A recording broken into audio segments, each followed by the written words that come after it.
Bertie soon? Out of here. My Betty not gonna die. Get out of my sight! Out of my... Oh, God. God, help me.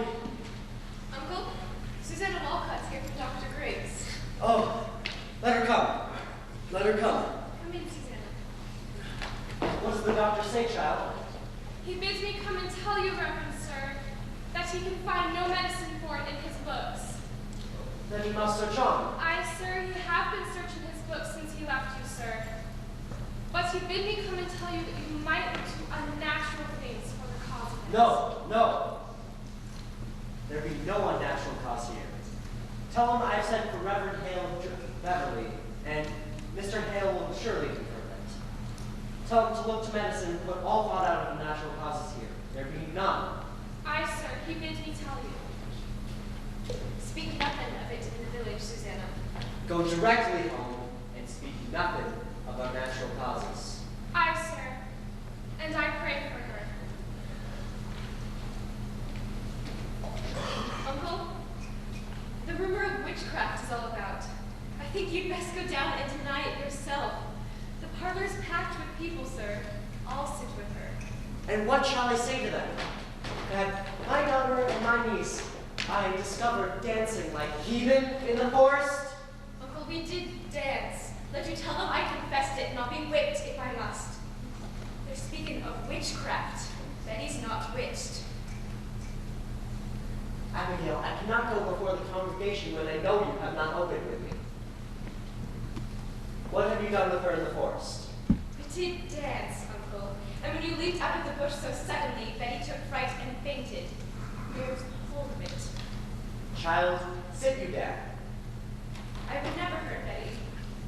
I love her dearly. Look you, child, your punishment will come in its time. But if you traffic with spirits in the forest, I must know it now, for surely my enemies will, and they will ruin me with it. Did you conjure spirits in the forest? We never conjured spirits. Then why can she not move herself since midnight? This child is desperate. It must come out. My enemies will bring it out. Abigail, do you understand that I have many enemies? I have heard of it, Uncle. There's a faction that is sworn to drive me from my pulpit. Do you understand that? I think so, sir. Now then, in the midst of such destruction, my own household is discovered to be the very center of some obscene practice. Abominations are done in the You're forest. sport, Uncle. You call this sport? Abigail, if you may know something that helps the doctor, for God's sake, tell it to me. I saw Tituba waving her arms over the fire when I came on you. Why was she doing that? She always sings her Barbados songs and we dance. I cannot believe what I saw, Abigail, for my enemies will not blink it. I saw a dress lying in the grass. A dress? Aye, a dress, and I think I saw someone naked running through the trees. Someone was naked. You mistake yourself, Uncle. I saw it. Now tell me true, Abigail, and I pray you feel the weight of the truth upon you. For now my ministry's at stake. My ministry and perhaps your cousin's life.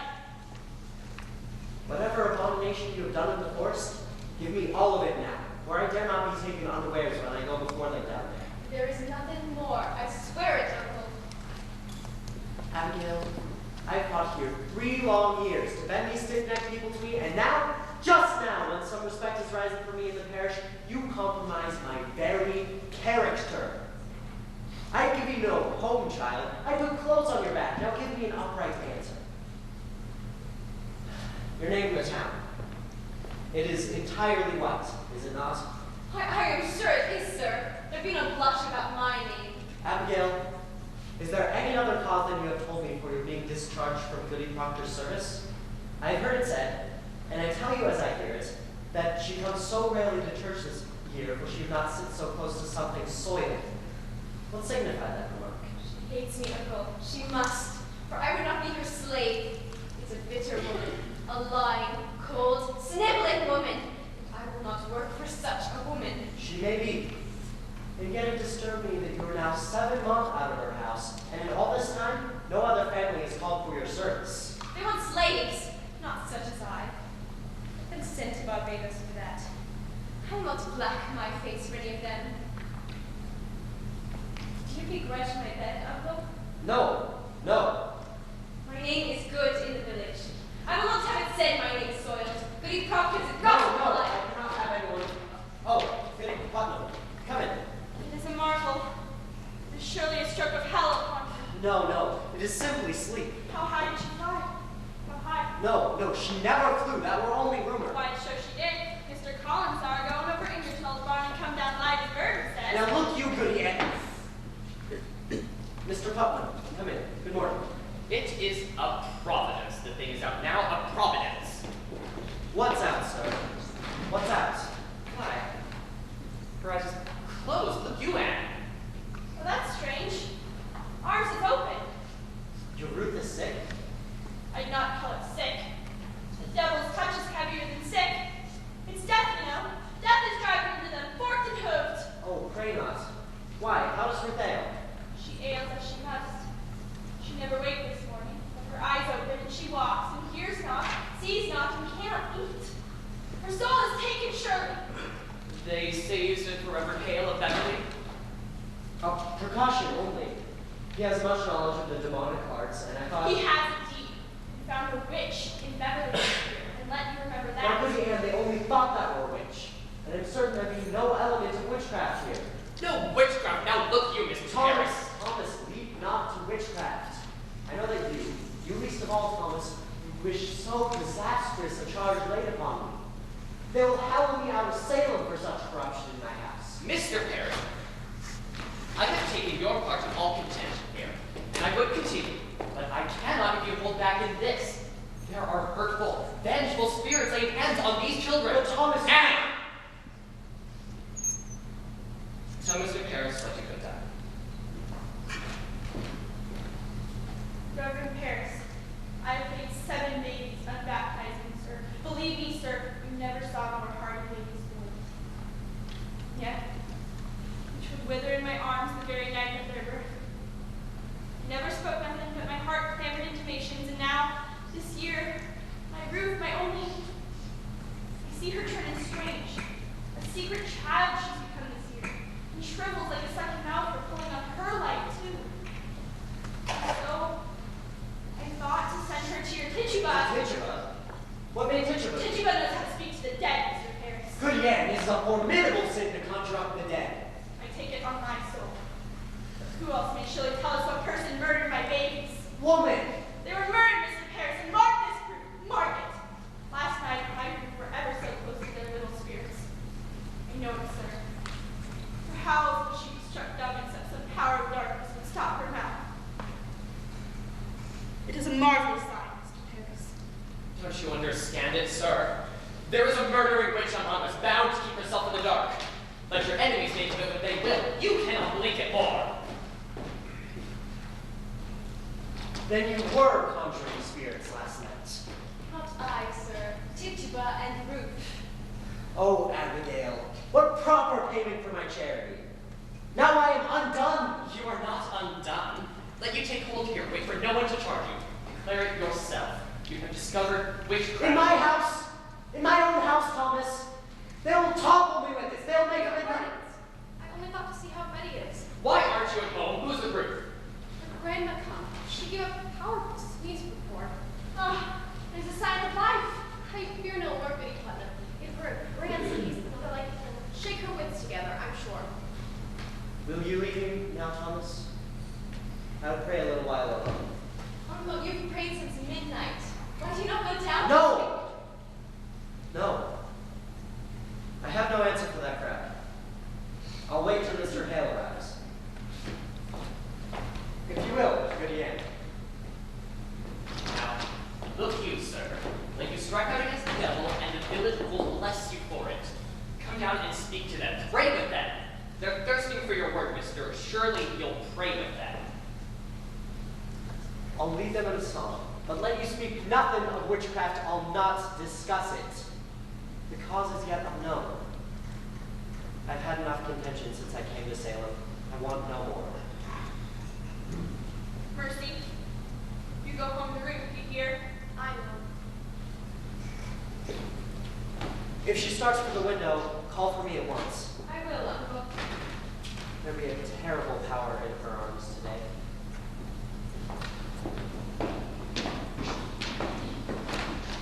Or is Ruth sick? It's weirdish. I know not. She seems to walk like a dead one since last night. Betty? Stop this! Betty, sit up now! Have you tried feeding her? I gave her the good one, and it waited for a minute. Here, let me have her. No, it'll be coming up. Listen, if they be questioning us, tell them we danced. I told them as much already. What more? You know, Teach West conjured your sisters in grave. And what more? He saw you naked. Oh, Jesus! What do we do? The village is out. I just come from the farm. The whole country's talking witchcraft. They'll be calling us witches, Abby. She means to tell, I know it. Abby, we've got to tell. Which was a hanging there. A hanging like they done in Boston 2 years ago. You must tell the truth, Abby. You'll only be whipped for dancing and all those other things. Or will be whipped. I never done none of it, Abby. I only looked. Oh, you're a great one for looking, aren't you, Mary Warren? What a grand peeping courage you have. Betty? Now, Betty, dear, wake up now. It's Abigail. I'll beat you then! My, you seem improving. Now I talked to your papa and I told him everything, so there's nothing to tell. I want my mama! What ails you, Betty? Your mama's dead and buried. I'll fly to mama! Let me fly! I told him everything. He knows now. He knows everything we did. Drank blood, Abby. Didn't tell him that. You'll never say it again. You'll never say that. You did. You drank a charm to kill John Proctor's wife. You drank a charm to kill Kitty Proctor! Shut up! Now look you. All of you. We danced. And Tituba conjured Ruth Putnam's dead sisters. And that is all. And mark this, that either of you read a word or the edge of a word about the other things, and I will come to you in the black of some terrible night. I will bring a pointy reckoning that will shudder you. And you know I can do it. I saw Indians smash my dear parents' head on the pillar next to mine, and I have seen some reddish work done at night. And I can make you wish you had never seen the sun go down. Now you sit up and stop this. What's got her? Abby, she's gonna die. It's in a conjurer. I say, shut it, Mary Warren. Oh, I'd just be going home, Mr. Proctor. Be you foolish, Mary Warren. Are you deaf? I forbid you leave the house, did I not? Why should I pay you? I am looking for you more often than my cows. We only came to see the great doings of the world. I'll show you a great doing on your arse one of these days. Forget your home. My wife's waiting with your word. I'd best be off. I have my Ruth to watch. Good morning, Mr. Proctor. Yeah, I almost forgot how strong you are, John Proctor. What's this mischief here? It's gone silly somehow. The road past my house is a pilgrimage to Salem all morning. The town's mumbling witchcraft. Oh gosh, we were dancing in the woods last night, and my uncle leaped in on us. She took bites off. You're wicked yet, aren't you? You'll be clapped in the stocks before you're 20. Give me a word, John. A soft word. No, Abby. That's done with. You've come 5 miles to see a silly girl fly. I know you better. I've come to see what mischief your uncle's brewing. Put it out of mind, Abby. John, I'm waiting for you every night. I give you no hope to wait for me, Abby. There's something better than hope, I think. Put it out of mind. I'll be coming for you more. You surely sport with me. You know me better. I know how you clutched my back behind your house and sweated like a stallion whenever I come here. But did I dream that? If she put me out, you cannot pretend it for you. I saw your face when she put me out. You loved me then, and you do now. Abby, that's a wild thing to say. A wild thing may say wild things, but not so wild, I think. I have seen you since you put me out. I have seen you nights. I have hardly stepped off my farm this 7 month. You have a sense for heat, John, and yours has drawn me to my window, and I have seen you looking up, burning in your loneliness. You tell me you've never looked up at my window? I may have looked up. And you must. You are no wintry man. I know you, John. I know you. I cannot sleep for dreaming. I cannot dream that I wake and walk about the house as though I find you coming through some door. Child. How do you call me child? Abby, I may think of you softly from time to time, but I'd cut off my hand before I'll ever enter you again. We'll wipe that out of mind. We never touched Abby. Aye, but we did. Aye, but we did not. Oh, I marvel how such a strong man may let such a sickly wife. You'll not speak of Elizabeth. She is blackening my name in the village. She is telling lies about me. She's a cold, sniveling woman, and I... Do you look for whipping? John Proctor that took me from my sleep and put knowledge in my heart. I never knew what pretense Salem was.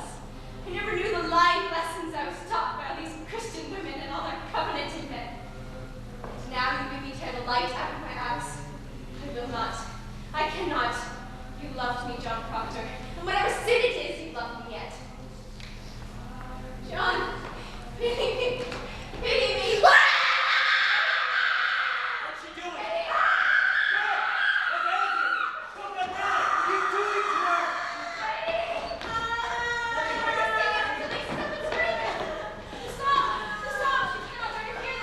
No! No! God forbid. Mercy, run to the doctor. Tell him what's happened here. Mark it for a sign. Mark That it. is... That is a notorious sign of witchcraft and off-duty nurse. A prodigious sign. My mother told me that, and they cannot bear to hear the name of the Lord. Rebecca! Rebecca, go to her. We're lost. She suddenly cannot bear to hear the Lord's There name. is a hard sickness here, child Corey, so please to keep the quiet. I have not said a word. No one here can testify I've said a word. Is she going to fly again? I hear she flies. And be quiet now.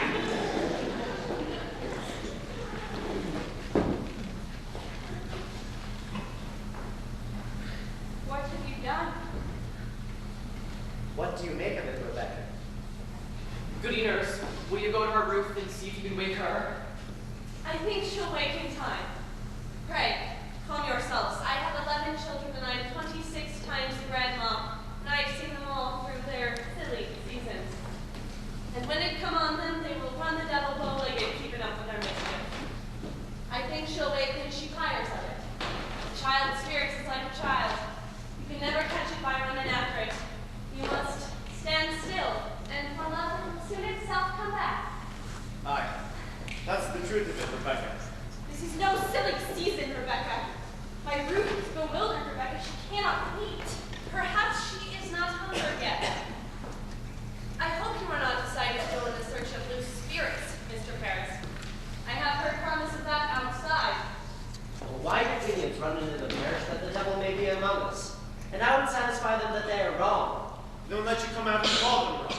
Did you consult the wardens before you called this minister to look for devils? He's not coming to look for devils. Then what's he coming for? There'll be children dying in this village, mister. I've seen them dying. This society will not be a back to swing around your head, Mr. Putnam. Did you call a meeting before you I am called? sick of meetings. Cannot a man turn his head without you have a meeting? He may turn his head, but not to hell. Pray, John, be calm. Mr. Paris, I think you'd best send Reverend Hale back as soon as he comes.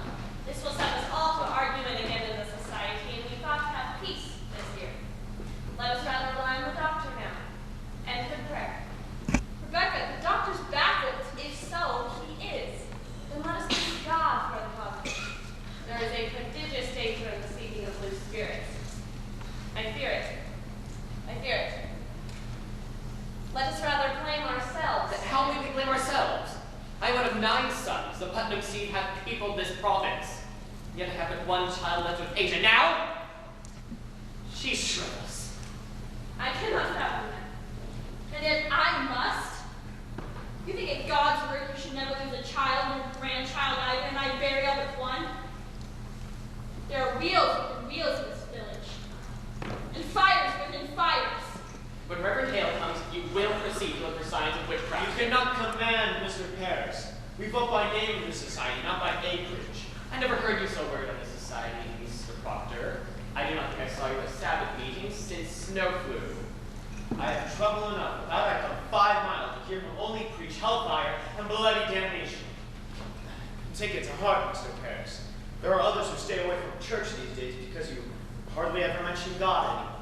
Why, that's a drastic It is charge. somewhat true. There are many that fail to bring their children. I do not preach for children, Rebecca. It's not the children that are unmindful of their obligations towards this ministry. Are there really those unmindful? I should say that the better half of Salem Village is And unmindful. more than that, Where is my wood? My contract provides I be supplied with all my firewood. And I've been waiting since November for a stick. Even in November, I had to show my frostbitten hands like some London beggar. You are allowed £6 a year to buy your wood, Mr. Paris. I regard that £6 as part of my salary. I paid little enough that I spent £6 on firewood. The 60 plus 6 for fire. The salary is £66, Mr. Proctor. I'm not some preaching farmer with a book under my arm. I'm a graduate of Harvard College. Aye, and well instructed in arithmetic. Mr. Corey, you will look far for a man of my kind at £60 a year. I am not used to this poverty. I left a 50 business in our Barbados to come serve the Lord. I do not fathom it. Why am I persecuted here? I do not offer one proposition, but there be a howling riot of arguments. I often wonder if the devil be in it somewhere. I cannot understand you people otherwise. Mr. Paris, you're the first minister ever did demand a deed to this house. Man, don't a minister deserve a house to live in? To live in, yes. But to ask ownership is like you shall own the meeting house itself. The last meeting I were at, you spoke so long on deeds and mortgages. I thought it were an option. I want a mark of confidence is all. I am your third preacher in 7 years. I do not wish to be put out like the cat whenever some majority feels the wind.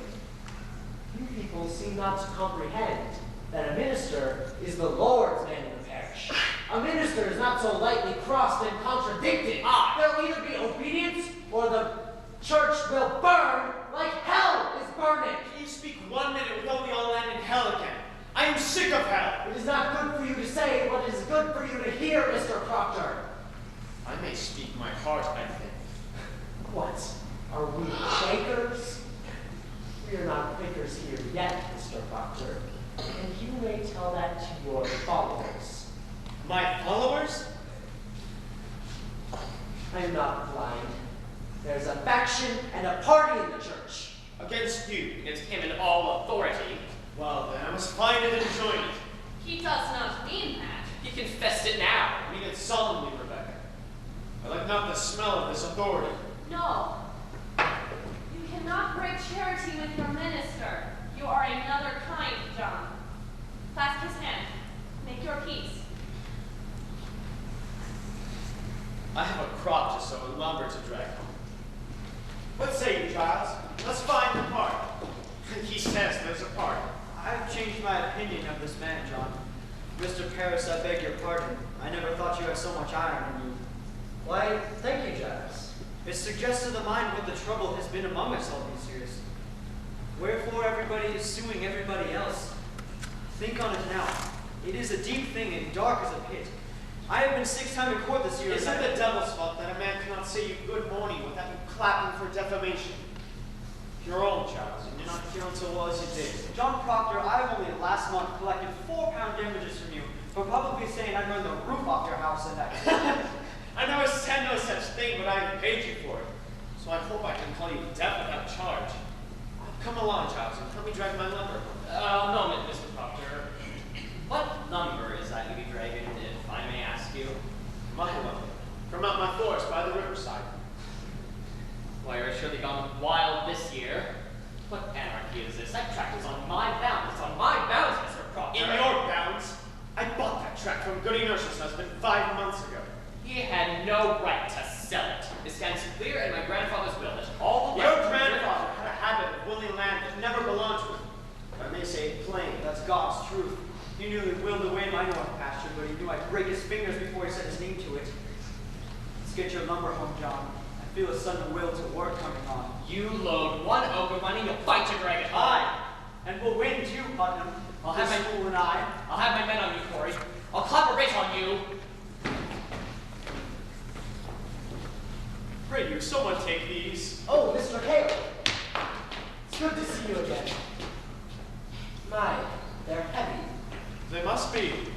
They're weighted with authority. Well, you do come prepared. We shall require hard study when it comes to tracking down the old boy. You could not be Rebecca Nurse. I am, sir. Do you know me? It's strange how I know you, but I suppose your look as such a good soul should.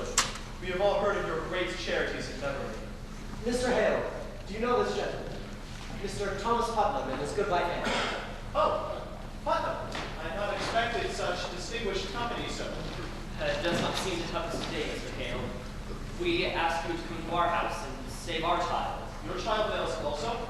Her soul seems flown away. She sleeps and yet she walks. She cannot eat. Cannot eat. You men, do you have afflicted children? No, these are farmers. John Proctor. He don't believe in witches. I never spoke on witches one way or the other. Will you come, Travis? I think not, John. I have some few queer questions of my own to ask this fellow. I've heard you to be a sensible man, Mr. Hale. I hope you leave some of it in Salem. Mr. Hale, will you look at my mother? We discovered her this morning on the high road, waving her arms as though she'd fly. Tries to fly. She cannot bear to hear the Lord's name, Mr. Hale. That's a sure sign of witchcraft. No. Now let me instruct you in this. The devil is precise. The marks of his presence are as definite as stone. And I must tell you all now that I shall not proceed until you are willing to believe me should I find no bruise of hell upon her. It is agreed, sir. It is agreed. We will abide by your judgment. Good then. Now, sir, what were your first warning of this strangeness? Why, sir, I discovered her and my niece and 10 or 12 of the other girls dancing in the woods last You night. permit dancing? No. It was secret. I never permitted it. Mr. Paris' slave has knowledge of We conjuring. cannot be sure of that, Goody Anne. I know it. I sent my child. She should learn from Tituba who murdered her sister. Anne! You send a child to conjure up the dead.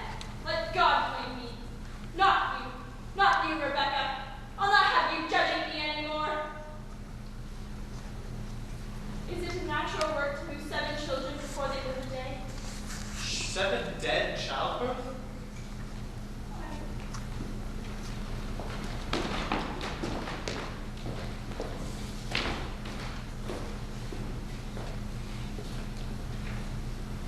What book is that? What's there, sir? Here is all the invisible world, caught, defined, and calculated. Within these pages, the devil stands stripped of all his disguises. Here are all your familiar spirits, your incubi and succubi, your witches that go by land, by sea, and by air, your wizards of the night and of the day. Have no fear now. We shall find him out if he has come among us, and I mean to crush him utterly if he has shown his face. Will it hurt the child, sir? I cannot tell. If the devil is truly in her, we may have to rip and tear to get her free. I think I'll go then. I am too old for this. Why, Rebecca, we may open up the boil of all our troubles today. Let us hope for that. I go to die for you, sir. I hope you do not mean we go to Satan here. I wish I knew. Come, Mr. Hale, let's get on. Sit you here. Mr. Hale, I have always wanted to ask a learned man, what signifies the reading of strange books? What books? I cannot tell, she hides them. Who does this? Martha, my wife. I have waked at night many a time to find her in a corner reading on the book. Now what do you make of that? Why, that's not It necessarily... discomfits me.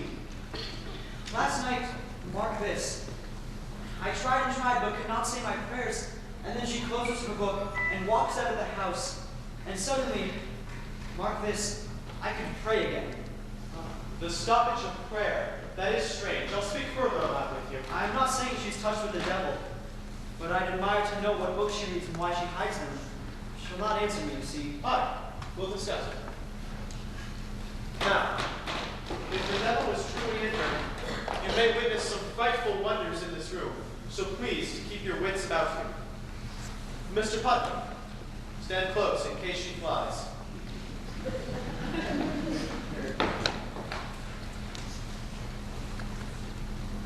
Now, Betty dear, can you sit up?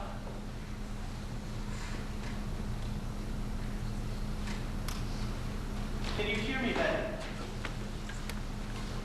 I am John Hale, minister of Beverly. I've come to help you, dear. Do you remember my 2 little girls in Beverly? How could it be the devil? Why would he choose my house to strike? We have all manner of licentious people in the village. What victory would the devil have to win a soul already bad? It is only the best the devil wants, and who is better than the minister? That's deep, Mr. Paris. Deep. Betty, answer Mr. Hale. Betty, Does someone afflict you, child? It need not be a woman, my doom, nor a man. Perhaps some bird, invisible to all others, comes to you. Perhaps pig, a mouse, or any beast at all. Is there some figure bids you fly?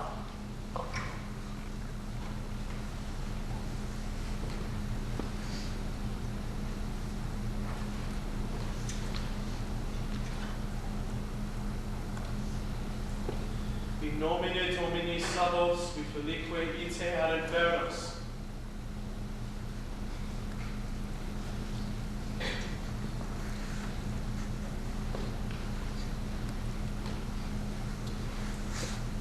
Abigail, what sort of dancing were you doing with her in the forest? Like, common dancing is all. I think I should say, sir, that I saw kettle in the grass where they danced. That's her only suit. What sort of soup were in this kettle, Abigail? Why, it were beans and lentils. You did not notice, did you, Mr. Paris, any living thing in the kettle? A spider, perhaps? A mouse? A frog? I do believe there were some movement, sir, in the soup. I jumped in. We never put it in. What jumped in? Why, a very little frog jumped A frog, Abby! Abigail, it may be your cousin is dying. Did you call the devil last night? I never called him. Tituba. She called the devil? I should like to speak with Tituba. Good Goodyear, will you bring her up? How did she call him? No, not. She spoke verbatim. Did you notice any strangeness when she called him? A sudden cool wind, perhaps, a trembling below the ground. I didn't see no devil. Betty, wake up! Betty! You do not evade me, Abigail. Did your cousin drink any of the brew in that kettle last night? She never drank Did it. you drink it? No. Did Tituba ask you to drink it? She tried, but I refused. Why are you concealing? Have you sold yourself to Lucifer? I never sold myself. I'm a good girl. I'm a proper girl. She made me do it. She made Betty do it. Abby, she makes me drink blood. Blood? My baby's blood? No, no. Chicken blood. I give she chicken blood. Woman, are you gathering these children for the devil? No, no, sir. I don't know for them. Why can she not wait? Are you silencing this child? I love me, Betty. You are sending your spirit out of her, are you not? Tell me, have you enlisted these children for the devil? She sends her spirit on me in church. She makes me laugh at prayer. She had often laughed at prayer. She comes to me every night to go and drink blood. You make me conjure. She make me make charm. Don't lie. She comes to me while I sleep. She's always making me dream corruptions. Why you say that, Abby?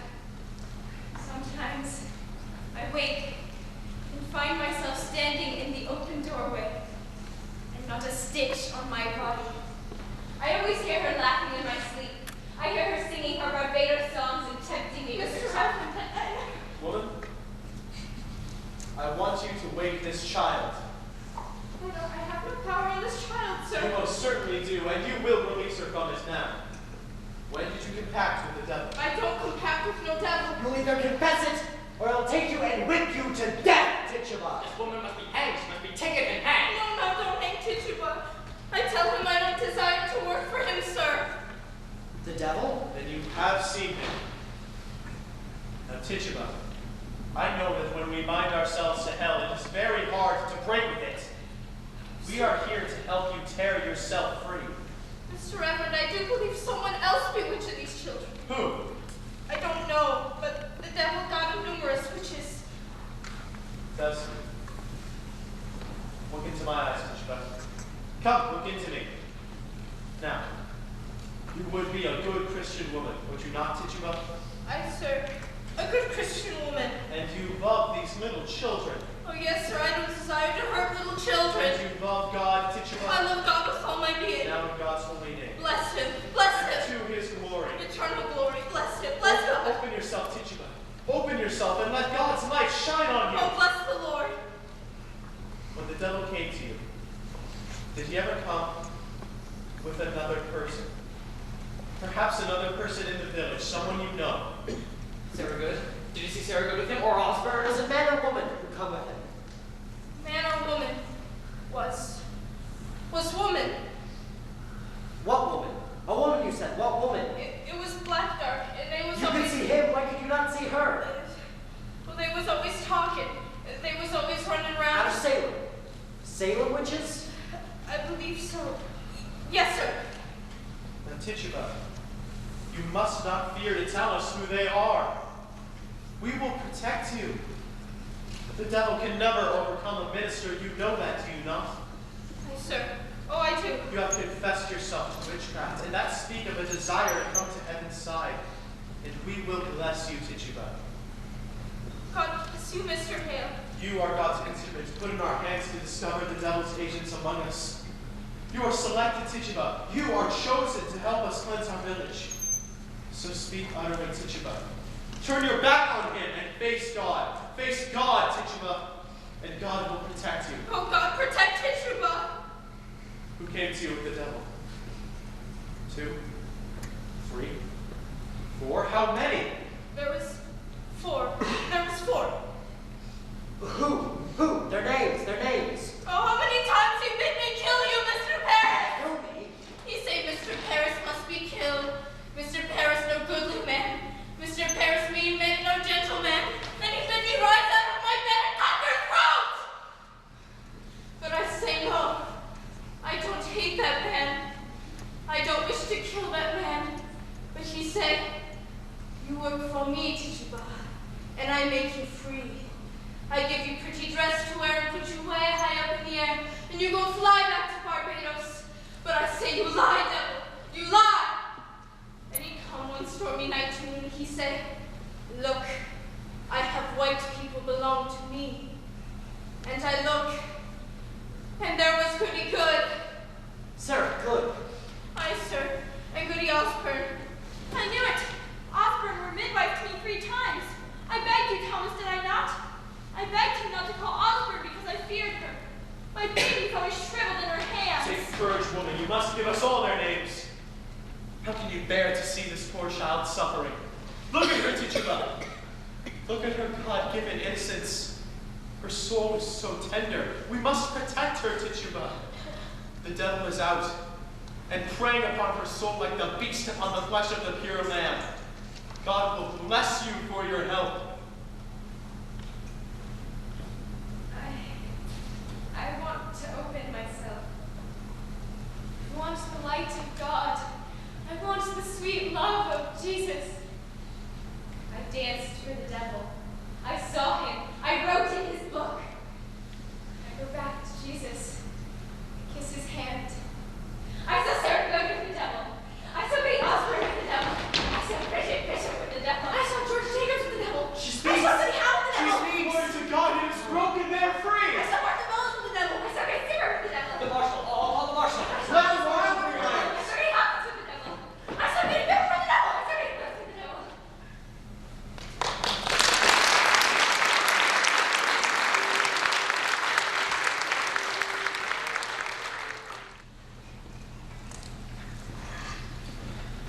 What can you do so late? It's almost dark. I were planning far out by the forest edge.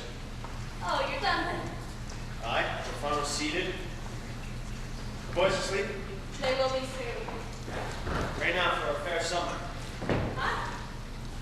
Are you well today? I am. It is a rabbit. Oh, is it? In Jonathan's trap? No, she walked into the house this afternoon. I found her sitting in the corner like she'd come to visit. That's a good sign walking in. Pray God. It hurt my heart to strip her, poor rabbit. It's well seasoned. I took great care. She's tender. Fine. I think we'll see green fields soon.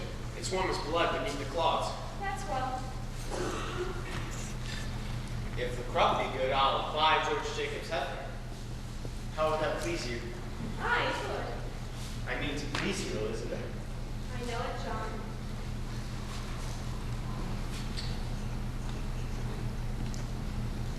Cider? Aye.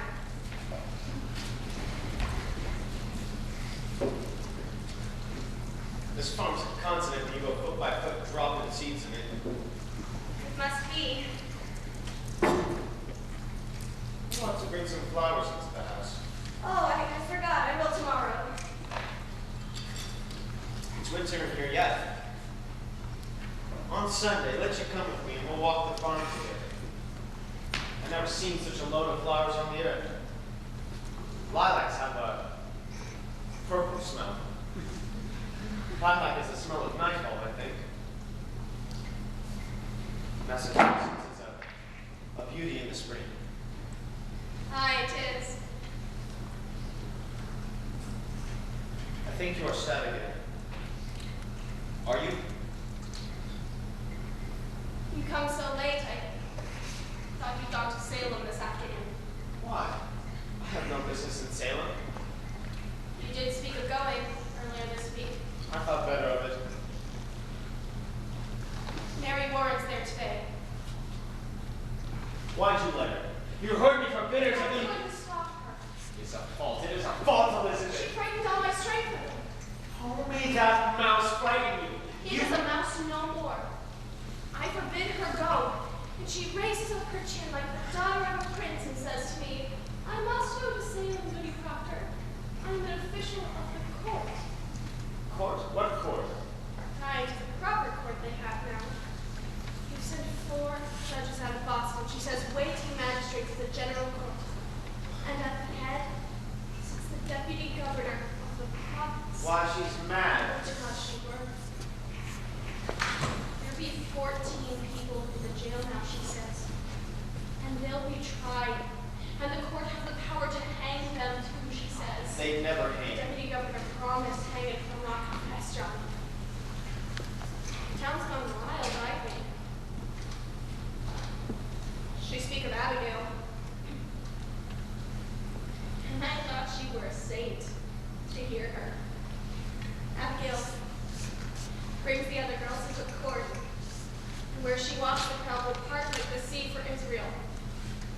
When folks are brought before them, if they scream and howl and fall to the floor, the person's clapped in the jail for the witch in them. Oh, it is a black mischief. I think you must go to Salem, John. I think so. You must tell them it is a fraud. It is. It is surely. Let you go to Ezekiel Cheever. He knows you well. And tell him what she said to you last week in her uncle's house. She said it had not to do with witchcraft, did she not? She did. She did. God forbid you keep that from the court, John. I think they must be told. They must. They must. It is a wonder they believe her. I would go to Salem now, John. Let you go tonight. I'll think on it. You cannot keep it, John. I know I cannot keep it. I say I will think on it. Good then. Let you think on it. I am only wondering how I may prove what she has told me, Elizabeth. If the girl's a saint now, I think it not easy to prove she's fraud. And the town's gone so silly. She told it to me in a room alone. I have no proof for it. You were alone with her? For a moment alone, Why then? say. The others come in soon after. Do as you wish, then. Woman, will not have you suspicion me anymore. I have no suspicion. I'll not have it. And let you not earn it. You doubt me yet? John, if it were not Abigail, we must go to her. Would you falter now? I think not. Now look you. I see what I see, John. I'll not have you judge me more, Elizabeth. I have good reason to think before I chose fraud and Abigail. And I will think on it. Let you look to your own improvements before you go to judge your own husband. I have forgotten Abigail, and I... Spare me. You forget nothing, and forgive nothing. Learn charity, woman. I've gone tiptoeing in this house all 7 months and she is gone. I've not moved from there to there without I think to please you. And still an everlasting funeral marches around your heart. I cannot speak, but I am doubted, judge for lies. As though I walk into a court when I walk into this John, house. you are not helping with me. You suffer with a crowd. I'll plead my honesty no more, Elizabeth. John, I am only... No more. I should have roared you down when first you told me your suspicion. But I wilted. Unlike a Christian, I confessed. Confessed! Some dream I must have had must have mistaken you for God that day. But you're not. You're not, and let you remember it. Let you sometimes look for the goodness in me and judge me not. I do not judge you. The magistrate sits in your heart and judges you. I never thought you put a good man, John. Only somewhat bewildered. Oh, Elizabeth, your justice could freeze fear. Why, you go to sail when I forbid it. Do you mock me? I'll whip you if you dare leave this house again. I am sick. I am sick, Mr. Proctor. My insides are all shuddering under the proceedings all day, sir. One of these proceedings here. When will you proceed to keep this house as you are paid £9 a year to do? And my wife not wholly well. I made a gift for you today, Green Proctor. I had some long hours in the chair and passed the time with sewing. When I thank you, it's a fair compliment. We all must love each other now, Green Proctor. Aye, indeed we must. We'll get up early in the morning and clean the house. I must sleep now. Mary, is it true? There be 14 women arrested. No, sir. There be 39 now. Why, she's weeping. What ails you, child? Goody Osborne will hang. Hang? Hang, you say? I... And the deputy governor will permit it. He sentenced her. He must. But not Sir Good. For Sir Good confessed, you see. Confessed? To what? That she sometimes made a compact with Lucifer and wrote her name in his black book with her blood and bound herself to torment Christians till God's thrown down and we all must worship hell forevermore. Surely you know what a jabberer she is. Did you tell them that? Mr. Proctor, an open court, she nearly choked us all to death. How choked you? She sent her spirit out. Oh, Mary. Mary, surely you She tried to kill me many times, Green Proctor. Why, I never heard you mention that before. I never knew it before. I never knew anything before. When she come into that court, I say to myself, I must not accuse this woman. For she sleeps in ditches and is so very old and poor. Then she sit there, denying, and I feel a misty coldness climbing up my back. And the skin on my skull begin to creep. And I feel a clamp around my neck and I can't breathe air. And then I hear a voice, a screaming voice. And it were my voice. And all at once I remembered everything she'd done to me. Why? What has she done to you? So many times, Mr. Proctor, she'd come to this very door, bringing bread and a cup of cider. Whenever I turned her away empty, she mumbled. Mumble? Why, she may mumble if she's hungry. But what does she mumble? You must remember, Green Proctor. Last month, Monday, I think, when she walked away, I thought my guts would burst for 2 days after. Do you remember it? Why, I do, I think. And so I told that Judge Hawthorne, and he asked her so. Goody Osborne, says he, what curse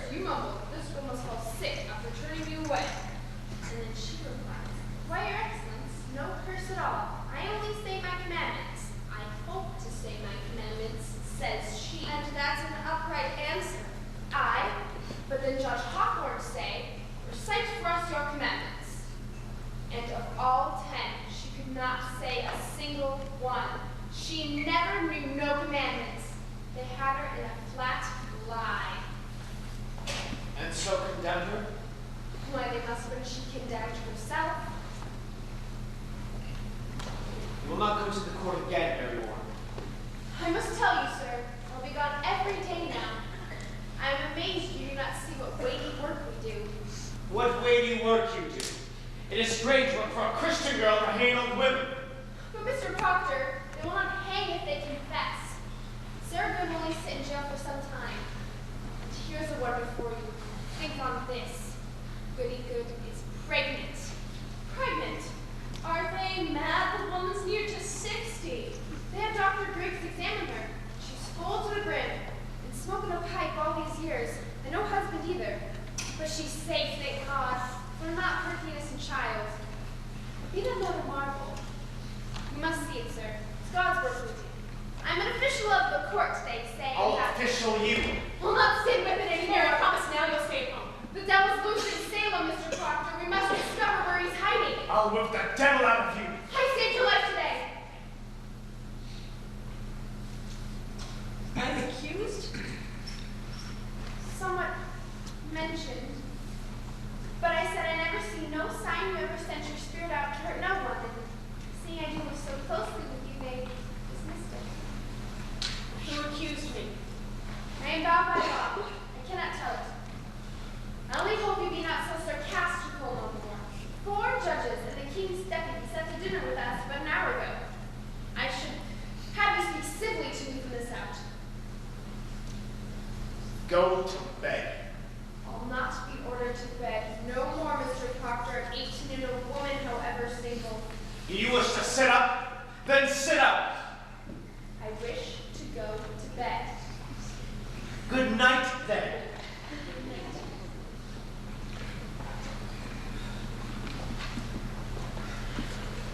Oh, the noose.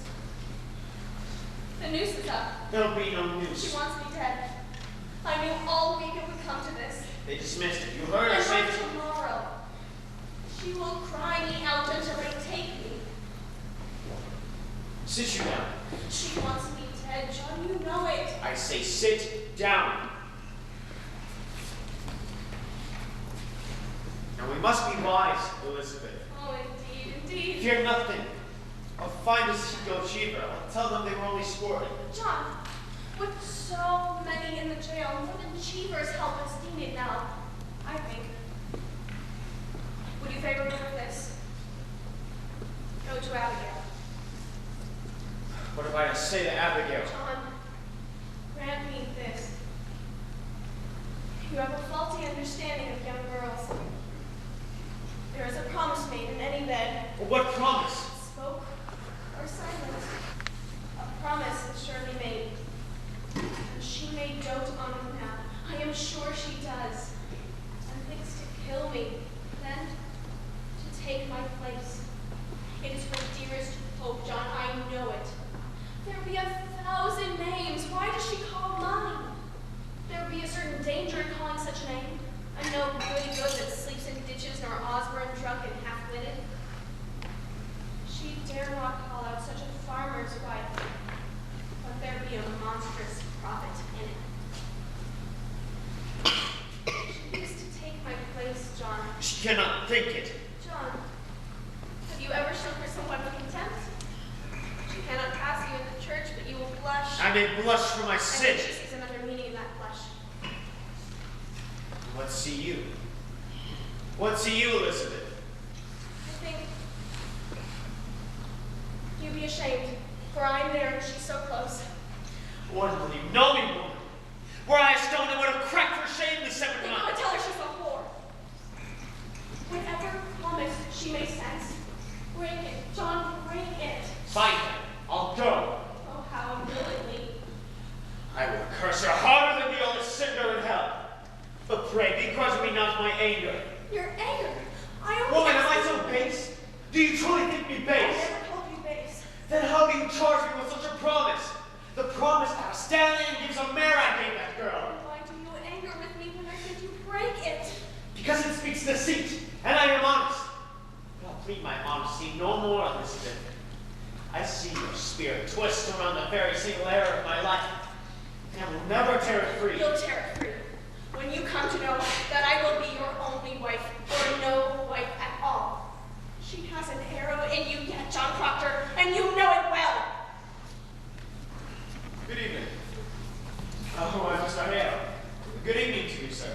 Come in, come in. I hope I do not startle you.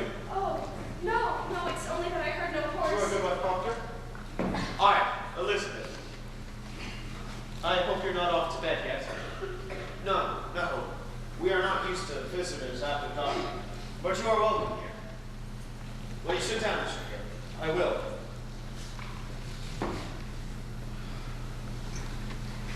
Let you sit, good wife, Proctor. Would you like a cup of cider, Mr. Hale? No, it rebels my stomach. I have further traveling again tonight. I will not keep you long, but I have some business with you. Business at the court? No. I come of my own, without the court's authority. Mark me. I don't know if you are aware, but your wife's name is mentioned in court. We know it, sir. Our Mary Warren has told us. We are entirely amazed. I am a stranger here, as you know, and so I find it difficult to draw a clear opinion of those who come accused before the court. And so, this afternoon and now tonight, I go from house to house. I have come now from Rebecca Nurse's house. And Rebecca's charged. Oh, no, God forbid such a one be charged. She is, however, mentioned somewhat. You will never believe, I hope, that Rebecca trafficked with the devil. Woman, it is possible. Surely you could not think so. These are strange times, mister. No man may longer doubt that the forces of dark are gathered in monstrous attack upon this village. There's too much evidence now to deny it. You will agree, sir? I have no knowledge of that life, but I think it hard to believe that such a pious woman be secretly the devil's bitch after 70 years of such good prayer. Aye. But the devil is a wily woman. You cannot deny it. Still, she is not charged, and I know she will not be. I thought to put some questions as to the Christian nature of this house, if you permit me. Why, we have no fear of questions, sir. Good. In the book of records that Mr. Paris keeps, I note that you are rarely in church on Sabbath day. No, sir, you are mistaken. 26 times in 17 months, sir. I must call that rare. But will you tell me why you are so absent? Mr. Hale, I never knew I must account to that man whether I come to church or stay at home. My wife was sick this winter. Aye, so I've heard. But tell me, sir, why did you not come alone? I surely did come when I could, and when I could not, I prayed in this house. Mr. Proctor, your house is not a church. Your theology must tell you that. I said it does. It does. And it teaches me that a minister may preach without he have golden candlesticks upon the altar. What kind of candlesticks? Since we built the church, there were pewter candlesticks upon the altar. Francis Nurse made them, you know, and sweeter I never touched them ever. But then Paris came, and for 2 weeks straight he preached nothing but golden candlesticks until he had them. I labor from dawn of day to blink of night, sir, and I tell you true. When I look up to heaven, I see my money glaring at his elbows. It hurt my prayer, sir. It hurt my prayer. I sometimes think the man dreams cathedrals and not clapboard meeting houses. Still, Mr. Proctor, a Christian on Sabbath day must be in church. Tell me, you have 3 children? Aye, boys. How comes it that only 2 are baptized? I like it not that Mr. Parrish should lay his hand upon my baby. I see no light of God in that man. I'll not deny it. I must say, Mr. Proctor, that is not for you to decide. The man's ordained. Therefore, the light of God is in him. What's your suspicion, Mr. Hale? I have no I nailed the roof upon the door. I hung the... Oh! Well, that's a good sign. Maybe that we've been too quick to bring the men to book. Surely you cannot think that we mean the destruction of religion. mine, is it not? There's a softness in your writing, sir. A softness. I think maybe we have been too hard with Mr. Paris. I think so. But sure we never loved the devil here. Do you know your commandments, Elizabeth? I surely do. There be no mark of blame upon my life, Mr. Hale. I'm a covenanted Christian woman. And you, mister? I am sure I do, sir. Let you repeat them, if you will. The commandments. Aye. Thou shalt not kill. Aye. Thou shalt not steal. Thou shalt not covet thy neighbor's goods, nor make unto thee any graven image. Thou shalt not use the name of the Lord in vain. Thou shalt have no other gods before me. Thou shalt remember the Sabbath day to keep it holy. Thou shalt honor thy father and mother. Thou shalt not bear false witness against thy neighbor. Thou shalt not make unto thee any graven image. You have said that one twice, sir. Aye. Adultery, John. Aye. You see, sir, between the two of us, we surely do know them all. I think it'd be but a small fault. Theology, sir, is a fortress. No crack in a fortress may be accounted small. There be no love for Satan in this house, mister. I pray it. I pray it dearly. Well then, I'll bid you both good night. Mr. Hale, I do think you're suspecting me somewhat. Are you not? Goody Proctor, I do not judge you. My duty is to add what I may to the godly wisdom of the court. I wish you both good health and good fortune.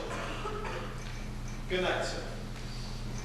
I think you must tell him, John. What's that? Will you tell him?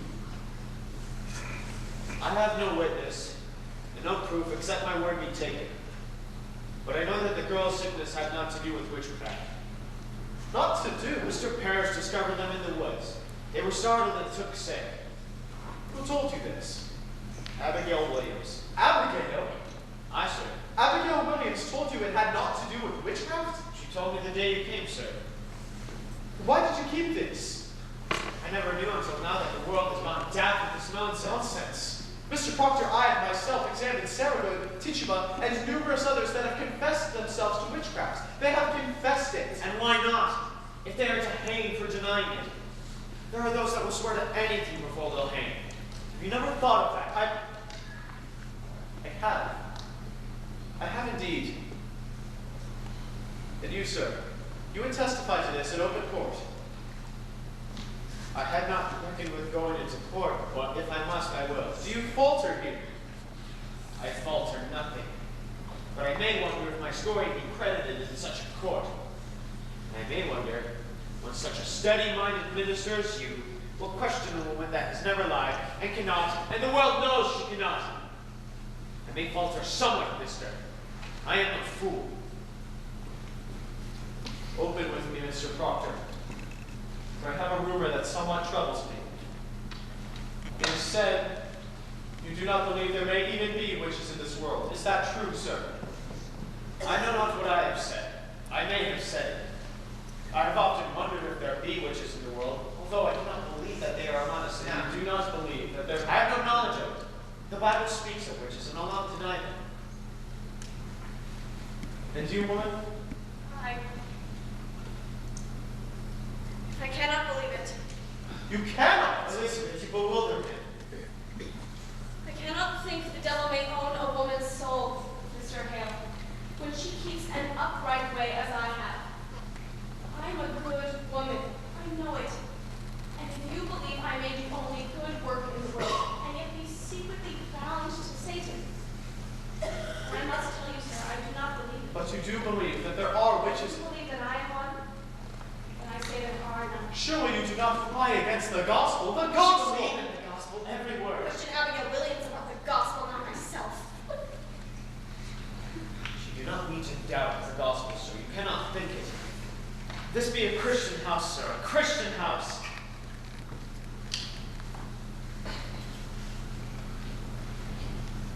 God keep you both. Let the third child be quickly baptized and go you in without fail each Sunday to Sabbath prayer. Keep a solemn, quiet way among you. I think that... John, Giles, what's the matter? they take my wife and his Rebecca. Rebecca? Rebecca's in the jail? Aye, Cheever come and take her in his wagon. We've only now come from the jail, and they'll not even let us in to see them. They've surely gone wild now, Mr. Hale. Reverend Hale, can you not speak to the deputy governor? I'm sure he mistakes these people for witches. Pray, calm yourself, Mr. Nurse. My wife is the very brick and mortar of the church, Mr. Hale. And Martha Corey, there cannot be a woman closer yet to God than Martha. What complaints were made against your wife, Mr. Nurse? She's charged for murder, for the marvelous and supernatural murder of Goody Putnam's babies. What am I to do, Mr. Hale? Mr. Nurse, believe me now. If Rebecca Nurse be tainted, there be nothing to stop this whole green world from burning. Let you rest upon the justice of the court. The court will send her home, I know it. You cannot mean that she'll be tried in court. And our hearts may break, we cannot flinch. These are strange times.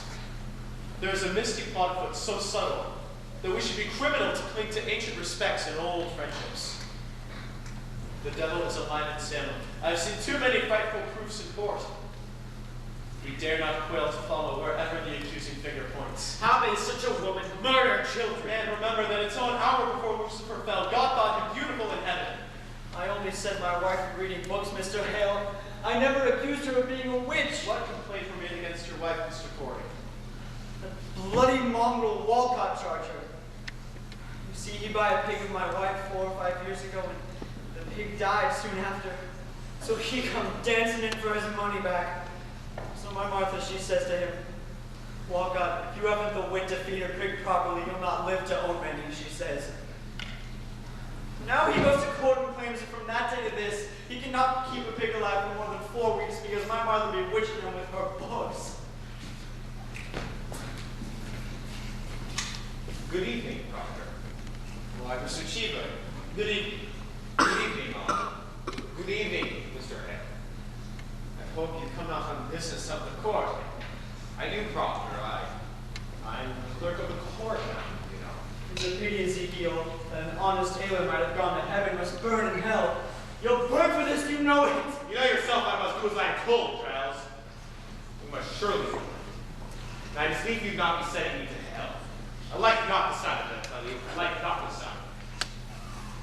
Believe me, Proctor, how heavy be the law, all its tonnage I can carry on my back tonight. I have a warrant for your wife. You said she were not charged. There's nothing of it. When was she charged? I have 16 warrants tonight, sir, and she is one. Who charged her? But Abigail Williams charged her. What proof? What proof? Mr. Proctor, I have little time. The court bid me search your house, but I like not this your house. So will you hand over any poppets your wife may keep here? Puppets? I never kept no poppets, not since I were a girl. I spy a poppet, will you, Proctor?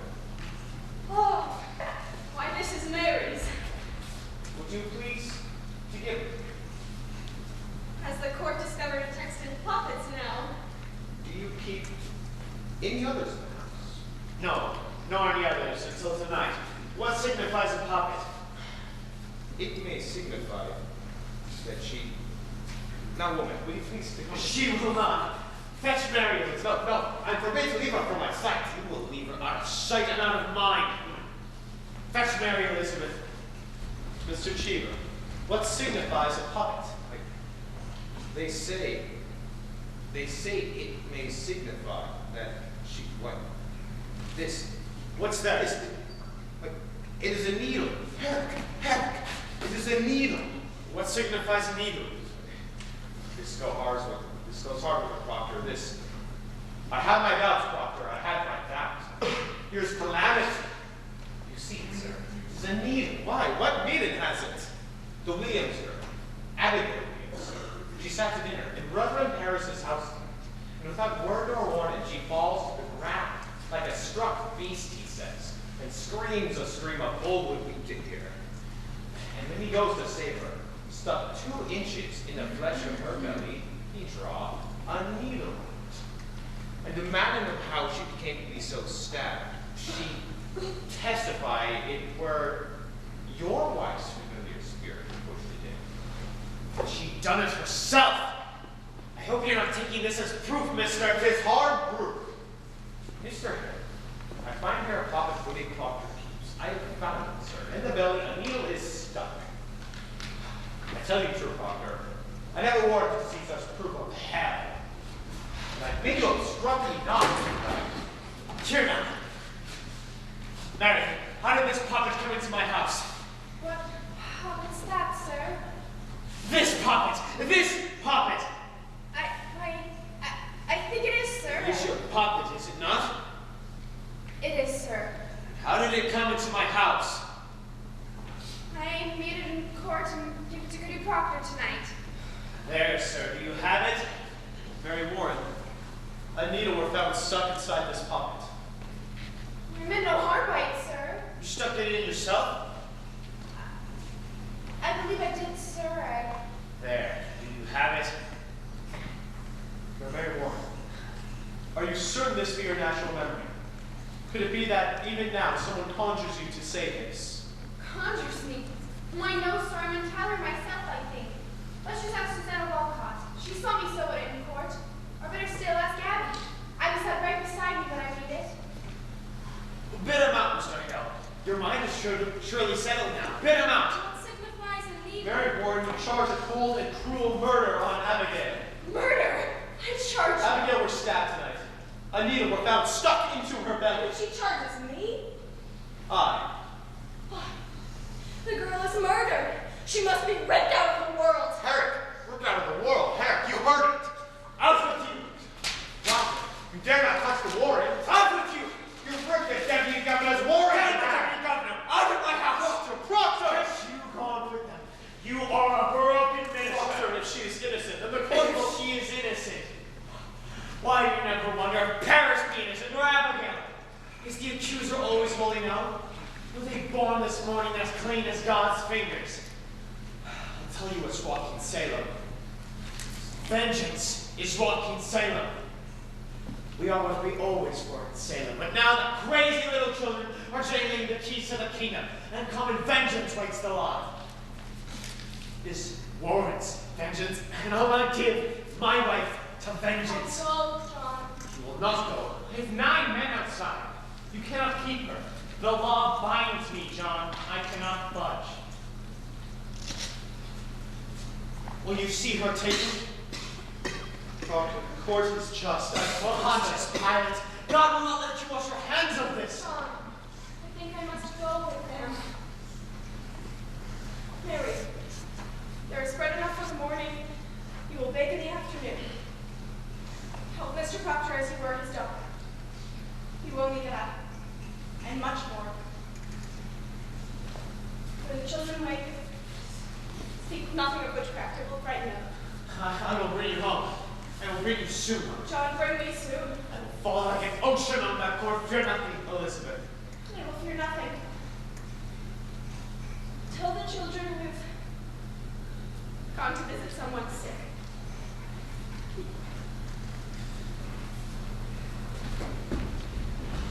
Herrick! Herrick! Don't take her! Off with them now! Allah, Herrick! And yet, silent minister, it is fraud. You know it is fraud what keeps you mad. I'll pay you, Herrick. I will surely pay. God's name, John. I cannot help myself. I must chain them all. Now, would you stay inside this house till I am gone?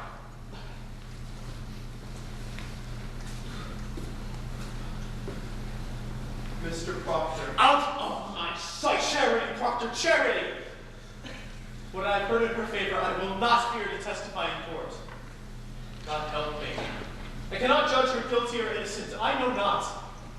Only this consider. The world goes mad, and it profit nothing you should lay the cause of it to the vengeance of a little girl. You are a coward. Though you be ordained in God's own tears, you are a coward now. Man, I cannot think God be so grandly provoked by such a petty cause. Our greatest minister ministers sit in Salem now. The jails are packed and hangings promised. Then, we must look to cause proportionate. Were there murder done? Perhaps abomination? Some secret blasphemy that stinks to heaven? Think on cause, man, and let you help me to discover it. For there's your way. There is your only way when such calamity strikes upon the world.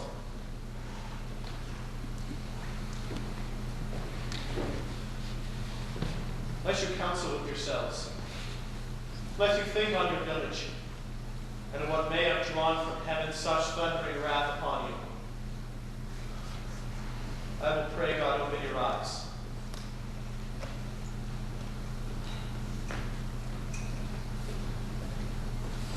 I never heard of no murder done in Salem. Leave me, Francis. Leave me. John, tell me, are we lost? Go home now, Charles. We'll speak on it tomorrow. Let you think on it. We'll come early, eh? Go now, Charles. Good night then.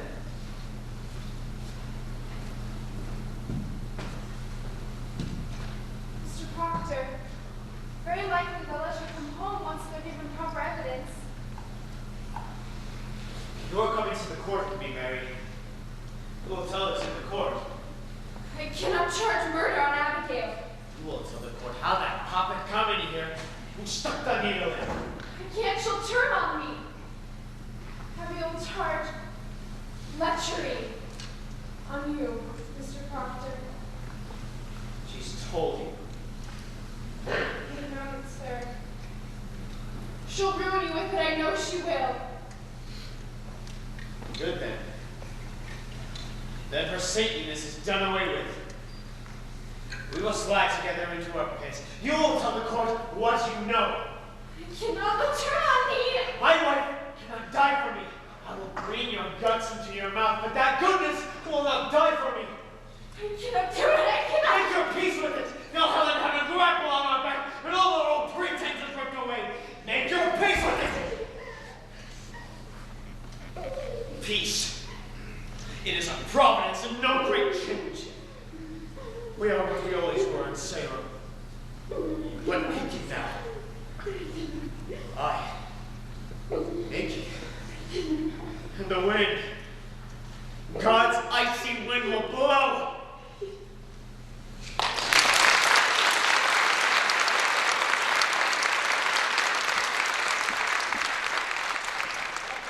You have abundant evidence in our hands to show that you're giving yourself to the meaning of fortune. Do you deny it?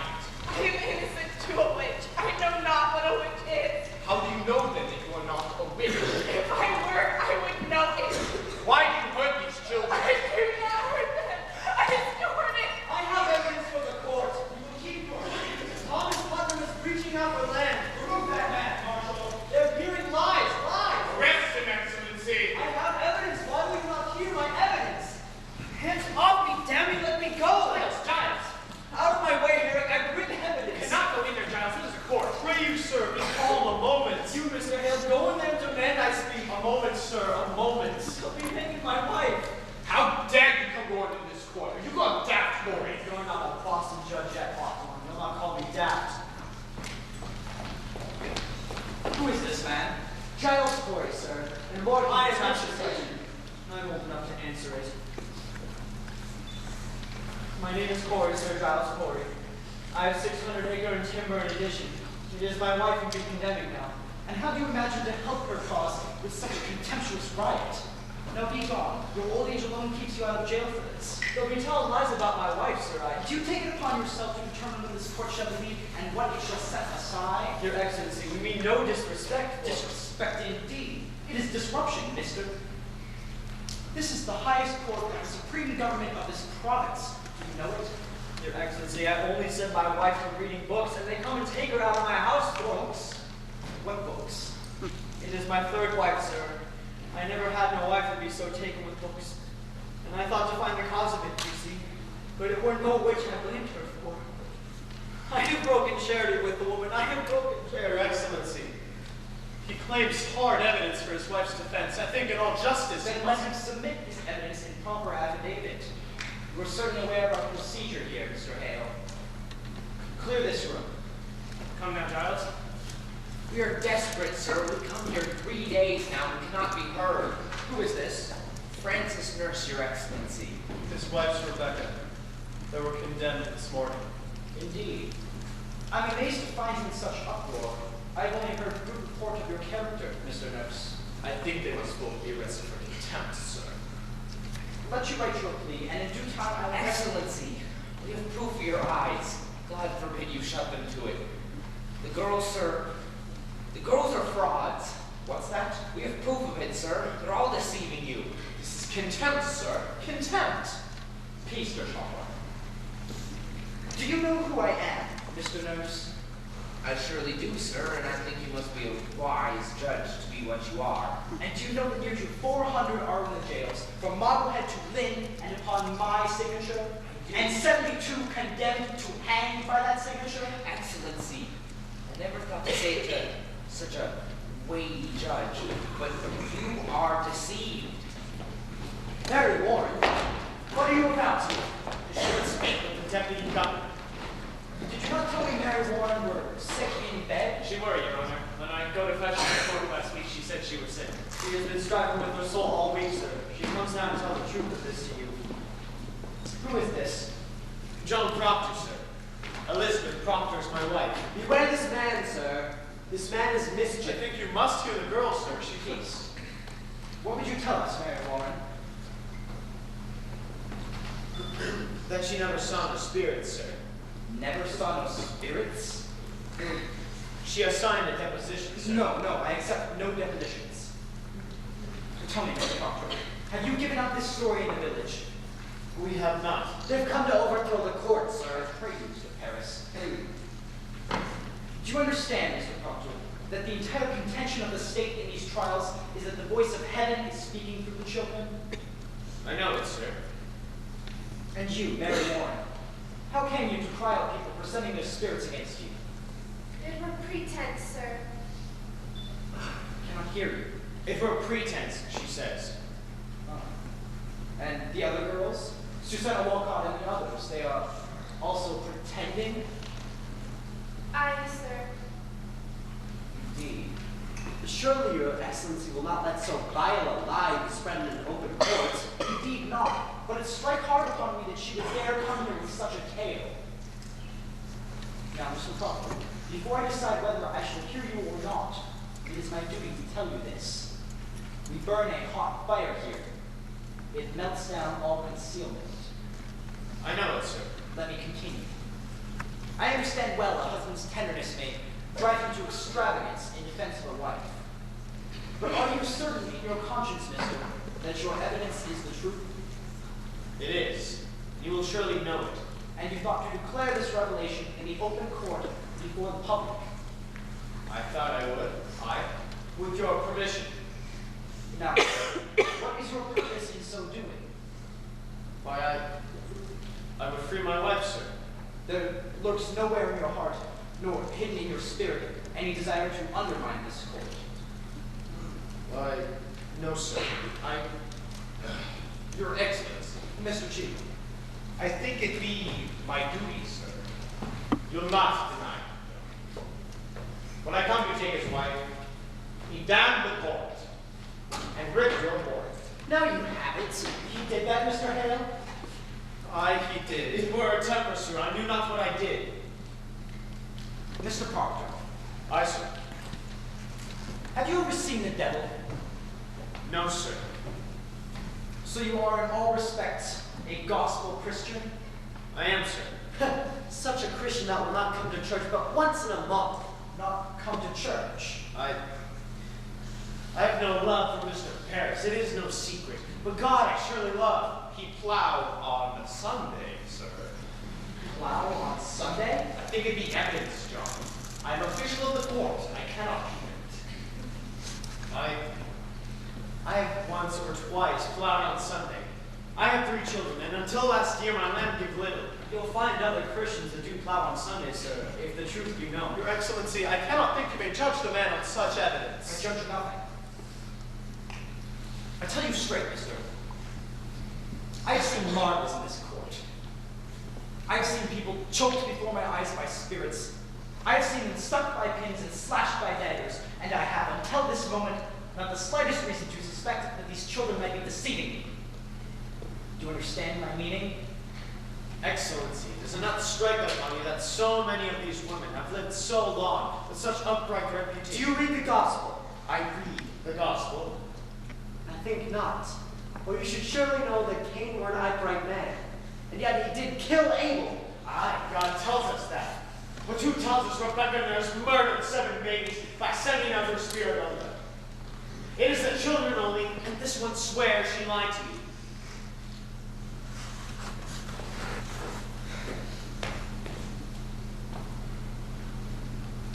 Aye, she's the one. Mr. Proctor, this morning your wife sent me a claim in which she states she is pregnant now. My wife pregnant? There'd be no sign of it. I have examined her body. But if she says she's pregnant, then she must be. That woman will never lie, Mr. Danforth. She will not.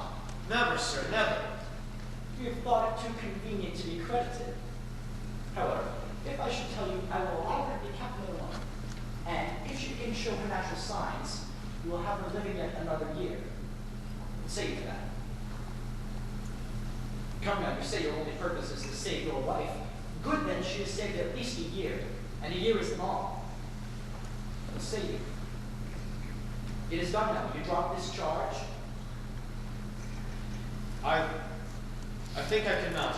Then your purpose is somewhat larger. They've come to overthrow the court, sir. But these are my friends. Their wives are also I accused. judge you not, sir. I'm ready to hear your evidence. I come not to overthrow the court, sir. Marshal, go into the court and bid Judge Stoughton and Seawold declare recess for 1 hour. And let them go into the tavern if they will. All witnesses and prisoners are to be kept in the building. Aye, sir. If I may say it, sir, I've known this man all my life. It is a good man, sir. I'm sure of it, Marshal.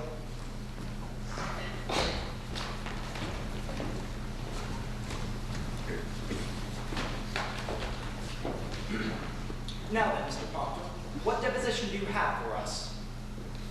And I beg you be clear, open as the sky, and honest. I am the lawyer, so But the pure in heart need no lawyers. Proceed as you will. Aye, sir. If you'll read this first, it's a sort of testament. The people signing it declare their good opinion of Rebecca and my wife and not the court. Their good opinion? These are all landholding fathers, members of the church. If you'll notice, sir, they've known the women many years and never saw they had any sign of dealing with the devil. How many names are here? 91, Your Excellency. These people should be summoned for questioning. Mr. Danforth, I gave them all my word that no harm would come to them for signing But this. this is a clear attack upon the court. Is every defense an attack upon the court? Can no one All see? innocent and Christian people are happy for the courts in Salem. These people are gloomy for it. And I think you should know from each and every one of them what discontents them with me. I think they ought to be examined, sir.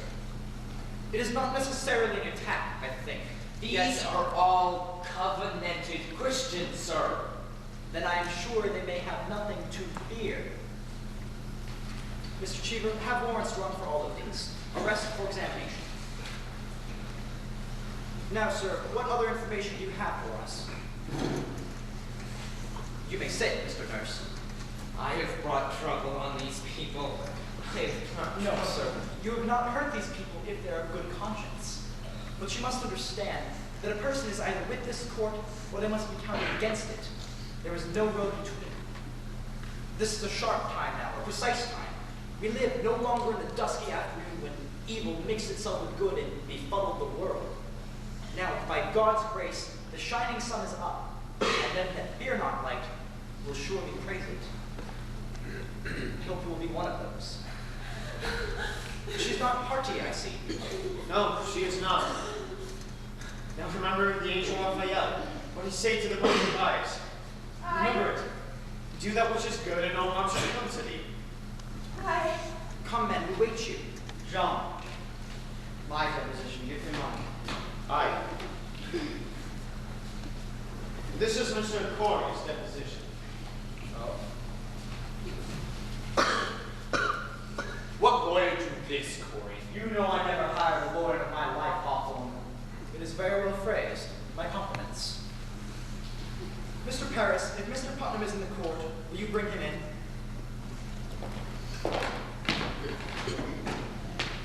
You have no legal training, Mr. Corey? I have the best, sir. I'm 33 times in court in my life, and always plaintiff, too. Well, then you're much put upon. I'm never put upon. I know my rights and I will have them. You know, your father tried a case of mine, might be 35 years ago, I think. Indeed. He never spoke to it. No, I cannot recall it. That's strange. He gave me £9 damages. You were a fair judge, your father. You see, I have a white mare this time, and this fellow comes to borrow the mare. Aye, there he is. I have here an accusation by Mr. Corey against you. He states that you coldly prompted your daughter to cry witchery upon George Jacobs that is now in jail. It is a lie. Mr. Putnam states your charge is a lie. What say you to that? Oh, fart on Thomas Putnam, that's what I say to that. What proof do you submit for your charge, sir? My proof is there. If Jacobs hangs for a witch, he'll forfeit up his property, that's law. And there'll be none with Putnam with the coin to buy such a piece. This man is killing his neighbors for their land. But proof, sir, proof. The proof is there. I have it from an honest man who heard Putnam say it. The day his daughter cried out on Jacobs, he said she'd given him a fair gift of land. And the name of this man? Well, what name? The man that gave you this information. Why, I cannot give you no name. And why not? You know well why not. He'll lay in jail if I give his name. This is contempt of court, sir. You will surely tell us the name. I will not give you no name, sir. I have mentioned my wife's name once, and I will burn in hell long enough for that. I stand mute. Then in that case, I have no choice but to arrest you in contempt of this court. This is a hearing. You cannot clad me in contempt of a hearing. Oh, as a proper lawyer. Do you wish me to declare the court in full session here, or will you give me good reply? I cannot give you no name, sir. I cannot. You are a foolish old man. Mr. Cheever, begin the record. The court is Now, now in session. he has a story in confidence, and he... The devil lives in such confidences. Without confidence, there could be no conspiracy, Your Honor. I think it ought to be broken, sir. Old man, if your informant tells the truth, then let him come here openly like a decent man. But if you hide in anonymity, I must know why. Now, sir, the government and Central Church demand of you the name of him who reported Mr. Thomas Putnam a common murderer. Excellency, Mr. Hale. we cannot blink it more. There is a prodigious fear of this court in the country. Then there's a prodigious guilt in the country. Are you afraid to be questioned here? I may fear only the Lord, Your Excellency, but there is a fear in the country nonetheless. Reproach me not with a fear in the country. There is a fear in the country because there is a moving plot to topple Christ in this country. But it does not follow that everyone accused is part of it. No uncorrupted man may fear this court, Mr. Hale. None. You are under arrest and contempt of this court. Now sit you down and take counsel with yourself, or you will be set in the jail until you decide to answer all questions. No time! I'll cut your throat, but I'll kill you yet. Peace, Judge, peace. We'll prove ourselves. Now we will. Speak no more of it, John. He's only playing you. He means to hang us all. This is a court of law, mister. I'll have no effrontery here. Forgive him, sir, for his old age. Peace, Giles. We'll prove it all now. Mary, you cannot weep. Remember the angel. What did he say to the boy? Hold to it now. There is your rock.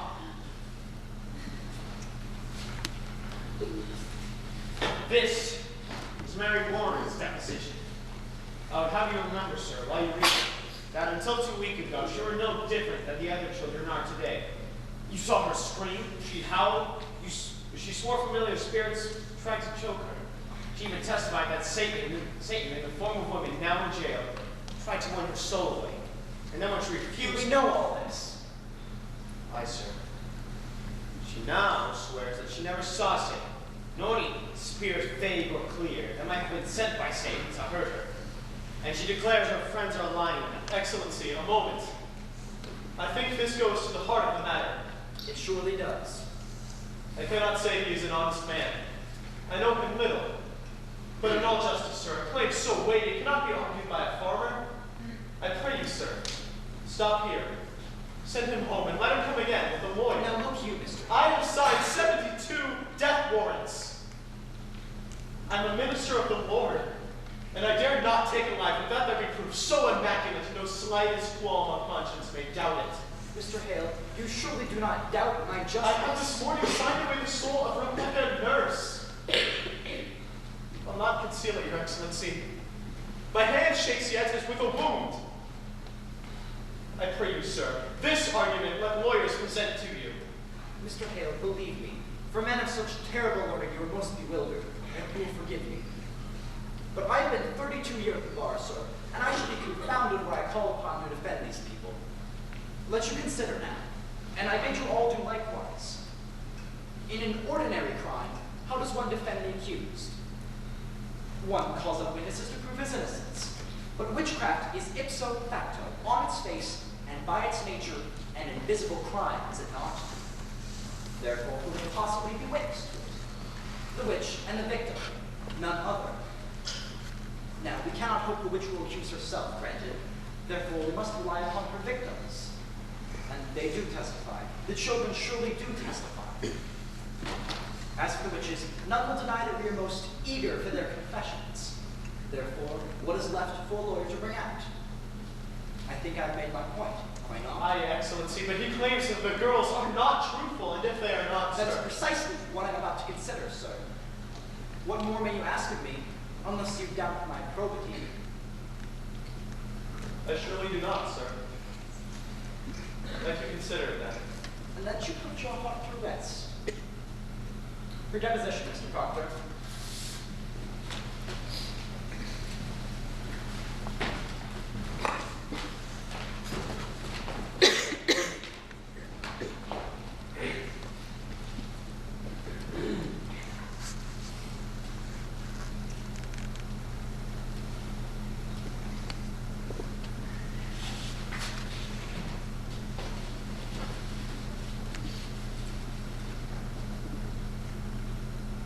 I should like to summon Mr. Harris, I bid you be silent!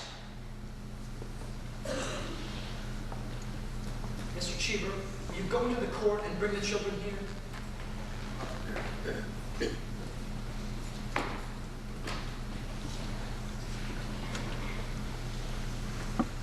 Mary Warren, how came you to this turnabout? Did Mr. Proctor threaten you for this deposition? No, sir. Has he ever threatened you? No, sir. Has he threatened you? No, sir. Then you tell me that you sat in my court, callously lying, when you knew that people would hang by your evidence? I did, sir. How are you instructed in all your life? Do you not know that God damns all liars? Or is it now that you lie? No, sir, I am with God now. Or with God now? I will tell you this. You are either lying now, or you are lying in court. And in either case, you have committed perjury and you will go to jail for it. You cannot rightly say you lied, Mary Warren. Do you understand that? I cannot lie no more, sir. I am with God. I am with God. Ruth Putnam is not in the court, sir, nor the other children. These will be sufficient. Sit you down, children.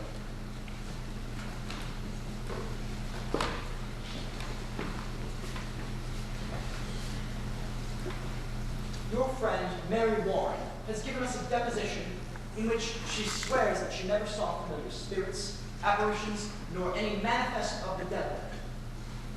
She claims as well that none of you have seen these things either. Now, children, this is a court of law. The law based upon the Bible, and the Bible written by Almighty God, forbid the practice of witchcraft and describe death as the penalty thereof. But likewise, children, the law and Bible also damn all bearers of false witness. Now, it does not escape me that this deposition may be devised to blind us. It may well be that Mary Warren has been conquered by Satan, who sent her here to distract our sacred purpose. If so, her neck will break for it. But if she be true, I bid you now drop your guile and confess your pretense, for a quick confession will go over easier with you. Abigail Williams, rise. Is there any truth to this? No, sir. Children, a very augur bit will now be turned into your souls. Your honesty is proved. Will either of you change your position now, or do you force me to hard questioning? I have not to change, sir. She lies. You would still go on with this. Aye, sir. A pocket were discovered in Mr. Proctor's house, stabbed by a needle. Mary Warren claims that you sat beside her in the court when she made it, and that you saw her make it and witnessed how she herself stuck her needle into it for safety. What say you to that? It is a lie, sir. While you worked for Mr. Proctor, did you ever see puppets in that house? Pretty Proctor always kept puppets. Your Honor, my wife never kept no pockets. Mary Warren confessed it was her pocket. Your Excellency, Mr. Chief, when I come to speak with Goody Proctor, she said she never kept no pockets, but she did keep pockets when she were a girl. She's not been a girl these 15 years, Your Honor. Aye, the puppet will keep 15 years, will it not? It will keep with his cat. Mary Warren swears she never saw no puppet in my house, nor anyone else. Why could there not be a puppet where no one ever saw it? There could also be a dragon with 5 legs in my house, but no one has ever seen it. Your Honor, we are here precisely to discover what no one has ever seen. Mr. Danforth, what made this girl profit by turning herself about? What made Mary Warren gain but hard questioning and worse? you are charging Abigail Williams with a marvelous cool plot to murder. Do you understand that? I do, sir. I think she means murder. This child would murder your wife? It is not a child. Now hear me, sir. In the sight of the congregation, she went twice this year, put out of this meeting house for laughter during prayer. What's this? Laughter Your during Honor, she were under Tituba's power at that time. She is solemn now. Aye, now she is solemn and means to hang people. Quiet, man. Surely that's no bearing on the question, Your Excellency. He charges contemplation of murder. Aye. Continue, Mr. Proctor. Mary, tell the governor how you danced in the woods. Your Excellency, since I come to Salem, this man is blackening my name. He is in a moment, Sir, what is this dancing? Mr. Proctor, Abigail leads the girls into the woods, and they have danced there naked. Excellency, you cannot. He's. Mr. Paris has scattered them himself in the dead of night. There's the child she is. Mr. Paris, is this true? I can only say, sir, that I never saw any of them naked. That this man is blackening But my she name. had danced. Abigail, Your Excellency, when I first arrived from Beverly, Mr. Paris told me that. do you deny it, Mr. Paris? I do not, sir. But I never saw any of them naked. But she had danced. I. Excellency, will you permit me? Pray, proceed. You say you never saw no spirits, Mary, nor ever threatened or afflicted by any manifest of the devil or the devil's agents. no, sir. And yet when those accused of witchery confronted you in the court, you would faint, saying the spirits came out and choked you. That was pretense, sir. I cannot hear you. Pretense, sir. Aye, but you did turn cold, did you not? I myself picked you up many times and your skin were icy. Mr. Danforth, you saw Yes, this. I saw that many times. She only pretended to faint, Your Excellency. They're all marvelous pretenders. Then can she pretend now? No. Why not? Now there are no spirits attacking her, for none in this room is accused of witchcraft. So let her turn herself cold now. Let her pretend she is attacked now. Let her faint. Faint! Faint? Aye, faint. Prove to us how you pretended in the court so many times. I cannot think now, sir. Can you not pretend it? I have no sense of it now. Why? What is lacking now? I cannot tell, sir.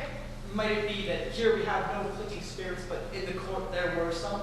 I never saw no spirits. Then see no spirits now and prove to us that you can faint by your own will, as you claim. I cannot do it. Then you will confess it, will you not? It were attacking spirits made you faint. No, sir. Excellency, this is a trick to blind the court. It's not a trick. I only used to think because I thought I saw spirits. Thought you saw them? But I did not, Lord. How could you think you saw them unless you saw them? I cannot tell how, sir, but I did. I heard the other girls screaming, and you, Your Honor, you seemed to believe them, and they were only sport in the beginning, sir, but then the whole world cries, spirits, spirits. And I promised you, Mr. Danforth, I only thought I saw them, but I did not. Surely your excellency is not taken by this simple lie. Abigail, I bid you now search your heart and tell me this. And beware of it, child. To God every soul is precious, and his vengeance is terrible upon them that take life without cause. Is it possible, child, that the spirits you've seen are illusion only, some deception that may cross? This is a base question, sir. Child, have you considered possible? I've been hurt, Mr. Danforth. I've seen my blood running out. I've been near to murdered every day because I've done my duty pointing out the devil's people. And this is my reward? To be mistrusted, denied, questioned? Child, I do not mistrust you. That you beware, Mr. Danforth. If you'd be so mighty that the power of hell may not turn your wits, beware of it. There's... Child, what is it? I know not. Wind, cold wind has come. Abby, Your Honor, I freeze. They're pretending. Touch her, Your Honor, she is cold. Mary, did you send a shadow upon me? Oh, Lord, save me. I freeze. I freeze. It is a wind. A wind. Abby, don't do that. Mary Warren, you witch her. I say to you, send your spirit out. No, Let me go, Mr. Proctor. I cannot have the big father take away the shadow. how do you call heaven? Whore! Whore! Ben, what It is a whore! you charge? Mr. Danforth is lying. Mother! Now she'll suck our strength to stab you with fire. You prove this. This will not pass. I have known her. I have known her. You are a lecher? John, you cannot say such a thing. Francis, I wish you had some evil in you that you might know me. A man will never cast away his good name. You surely know that. In what time? What place? The proper place where my beasts are bedded. The last night of my joy. Some 8 months passed. She used to serve me in my house, sir. Man may think that God sleeps, but God sees everything. I know it now. I beg you, sir. I beg you, see her what she is. My wife, my dear, good wife, took this girl soon after and put her out on the high road. And being what she is, a lump of vanity, sir. Excellency, forgive me. Forgive me. She thinks to dance with me on my wife's grave, sir. And while she might, for I thought of her softly, God help me, I lusted. And there's a promise in such sweat. But it is a whore's vengeance, and you must see it now. I set myself entirely in your hands. You must see it, Mr. Danforth. You deny every scrap and tittle of this? If I must answer that, I will leave and I'll not come back again. I have run the bell of my honor. I have run the doom of my good name. You will believe me, Mr. Danforth. My wife was innocent, except she knew a whore when she saw one. What look do you give me? I'll not have such looks. You will remain where you are. Mr. Paris, go into the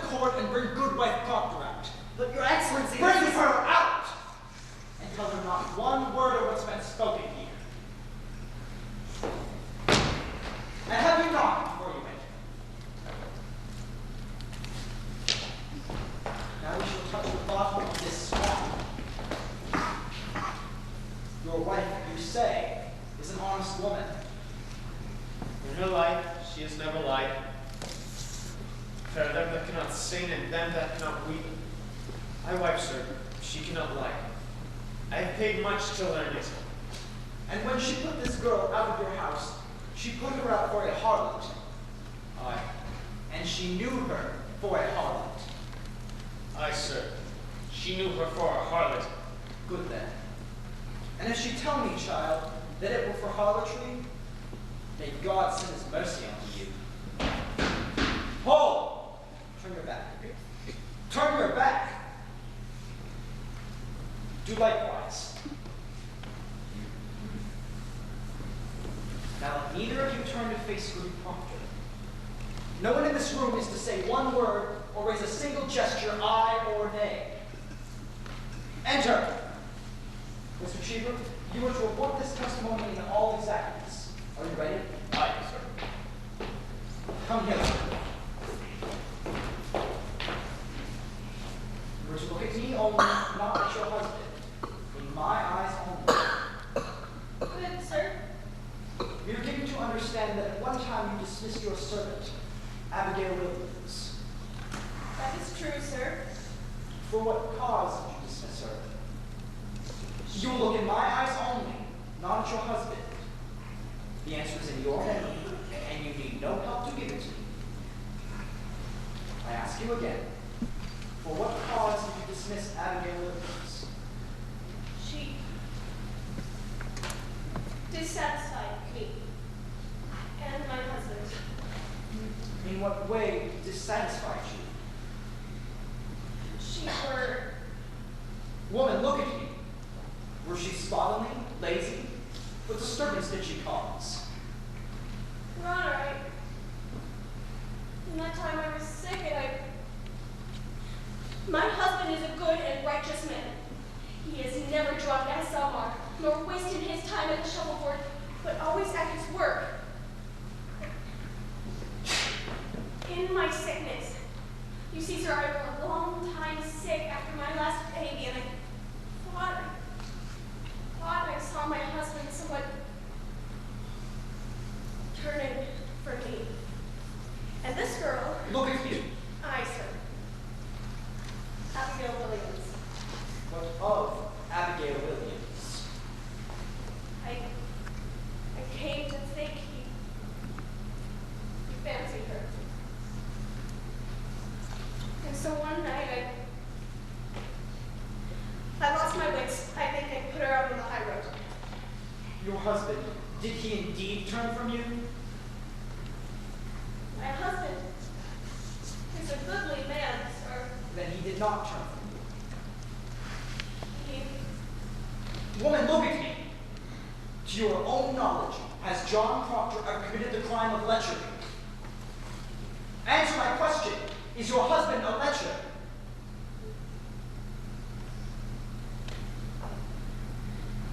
No, sir.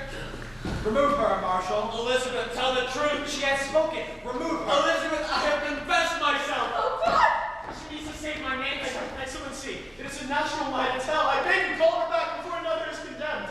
I can shut my conscience to it no longer. Private vengeance is working through this testimony. From the beginning, this man has struck me true. By my oath to heaven, I believe him now. I pray you, call back his wife before we should commit another. She spoke nothing of lechery, and this man has lied. This girl has always struck me false. From the beginning, she has done nothing. You nuts! Be gone! Be gone, I said! What is it, girls? What's there? Child, why do you... It's on the bed behind the rafter! Where? Why do you come, yellow bird? Where's a bird? I see no bird. Face. Face. Mr. Hale, Be quiet. do you see a bird? Be quiet. God made my face. You cannot want to tear my face. Envy is a deadly sin, Mary. Abby? Oh, Mary, it is a black art to change your shape. No, I cannot stop my mouth.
all liars. You've come back to be the devil. You've come back to be Lucifer, have you not? God damns all liars, Mary. I cannot hear you. What you say? You will confess yourself or you will hang. Do you know who I am? I say you will hang if you do not open with me. Mary, remember the angel, what he said to the boy. Please! Do that which is Where's this ready? Oh, Mary, please don't. I see nothing, Your Honor. Do you confess this power? Speak. She's going to come down. She's walking with me. Will you speak? I cannot! I cannot! Cast the devil out. Trample and look him in the face. Only come Look to out! God. She's coming down! Don't touch me! Don't touch me! Mary, You're the devil's man! Praise God. Praise God! Mary, how? I'll not hang with you. I love God. I love God. This man bids you do the devil's work. You come at me by night and every day to sign. Sign what? The devil's book. He come with a book. My name. You want my name? I'll murder you, he said. If my wife hangs, we must go to the court, he said. Mr. Hale. He'd come and wake me every night, his eyes like coals and his fingers claw my neck, and I'd sign. Excellency, this child's gone wild. Mary, Mary. No, I love God. I will go your way no more. I love God. I bless God. Abby, I'll never hurt you more. What are you?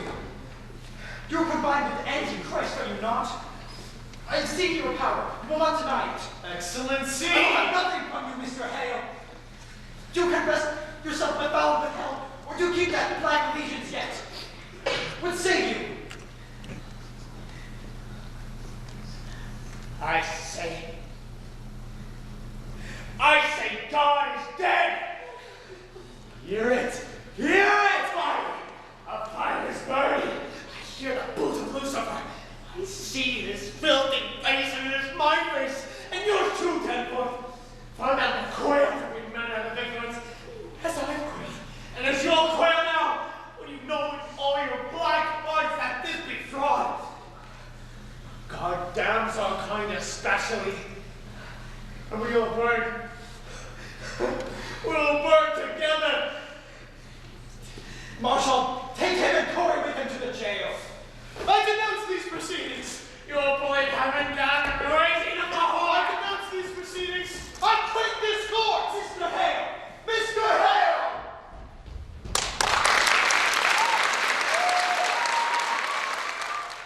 Sarah? Oh, God, wake up, Sarah. Good. Oh, Majesty! Come in, come in! Did you know he's here? His Majesty's come. Go to the north cell. This place is wanted. That don't look to me like His Majesty. Look to me like the Marshal. Come along, man. Oh, is it you, Marshal? I thought sure you'd be devil coming for us. Could I have a sip of cider for me going away? And where are you off to, Sarah? We go into Barbados. Soon the devil gets here with the feathers and the wings. A happy voyage to you. Pair of bluebirds winging southerly, the two of us.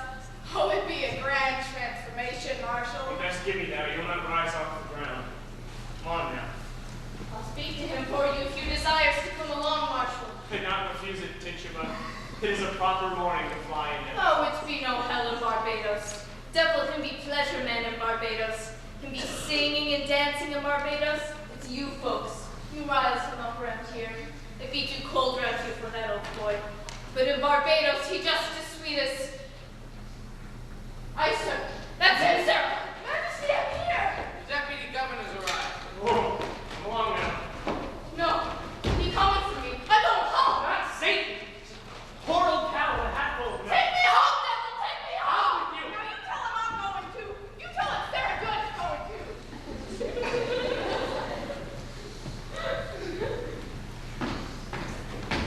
Good morning, Excellency. Where is Mr. Paris? Fetch him. Marshal, when did Reverend Hale arrive? We're toward midnight, I think. What's he about here? He goes among them that will hang, and he prays. He sits with Goody Nurse now, and Mr. Paris with him. Indeed. That man had no authority to enter here, Marshal. Why do you let him in? Mr. Paris commanded, sir. I cannot deny him.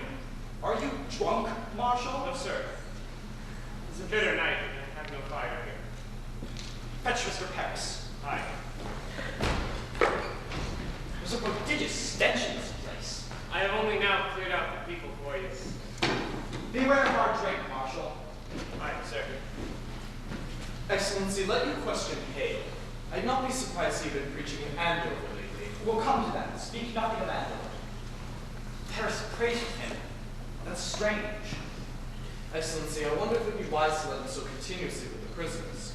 I believe he has a mad look about him these days. Mad? I met him yesterday coming out of his house, and I said good morning, and he wept and went his way. I wonder if it would be wise for the village to see him so unsteady. Perhaps they have some sorrow. I think it'd be the cows, sir. Cows.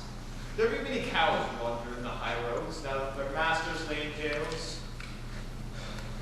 There'll be much disagreement who they will belong to now. There's great contention about the cows, sir. Mr. Paris weeps for contention. For always a man that wept for contention. Oh, good morning, Your Excellency. Beg your pardon for waking me so early, but thank you for coming. Good morning, Judge Hawthorne. Reverend Hale have no right to enter this establishment. Excellency, a moment. Do you leave him alone with the prisoners? What's his business here? Excellency, hear me. It is a providence. Reverend Hale has returned to bring Rebecca Nurse to God. He bids her confess? Hear me. Rebecca had not given me a word this 3 months since she came. Now she sits with him, and Martha Corey, and 2 or 3 of the others, and he bids them confess their crimes and save their lives. Why, this is indeed a providence. And they soften. They soften. Not yet. Not yet. But I thought to summon you, sir, that we might think on whether or not it would be wise to. I had thought to put a question, sir, and I hope you will not find it too intrusive. Mr. Paris, be plain. What troubles you? There is news, sir, that the court must reckon with. My niece, sir. My niece, I believe she's vanished. Vanished? I thought to inform you early in the week. Why? Sir. How long is she gone? This will be the 3rd night. You see, sir, she's told me she would stay with Mercy Lewis tonight. So next day when she does not return, I sent to Mr. Lewis to inquire. Mercy told him that she would stay in my house tonight. They are both gone? They are, sir. Where may they be? I will send a party for them. Excellency, I believe they'd be aboard a ship. My daughter heard them speaking to ships last week, and tonight I discovered my strong box is broken into. She have robbed you? 31 pound is gone. I'm penniless. Mr. Paris, you are a brainless man. Excellency, to profit nothing you blame me. I do not think she would flee Salem except she feared to stay anymore. You see, Abigail had a close knowledge of the town, and since news of Andover has broken Andover is remedy. The court returns there on Friday and will resume examinations. I am sure of it, sir, but the rumor here speaks rebellion in There Andover. be no rebellion in Andover. I only tell you what is said here, sir. Andover have thrown out the court, they say. They'll have no part of witchcraft. There's a faction here feeding on that news, and I tell you true, sir, I fear there'll be riot. Riot? Why, at every execution I've seen, nothing but high satisfaction in the town. Judge Hawthorne, they were another sort that were hung till now. Rebecca Nurse knows Bridget that lived with Bishop 3 years before she married him. John Proctor is no Isaac Ward that dragged his family to ruin. I would to God it were not so, Your Excellency, but these people have a great weight yet in the town. Let Rebecca stand on the gibbet and send up some righteous prayer. And I tell you true, sir, I fear she'll wake a vengeance on you. Excellency, the court have condemned her. How do you propose that?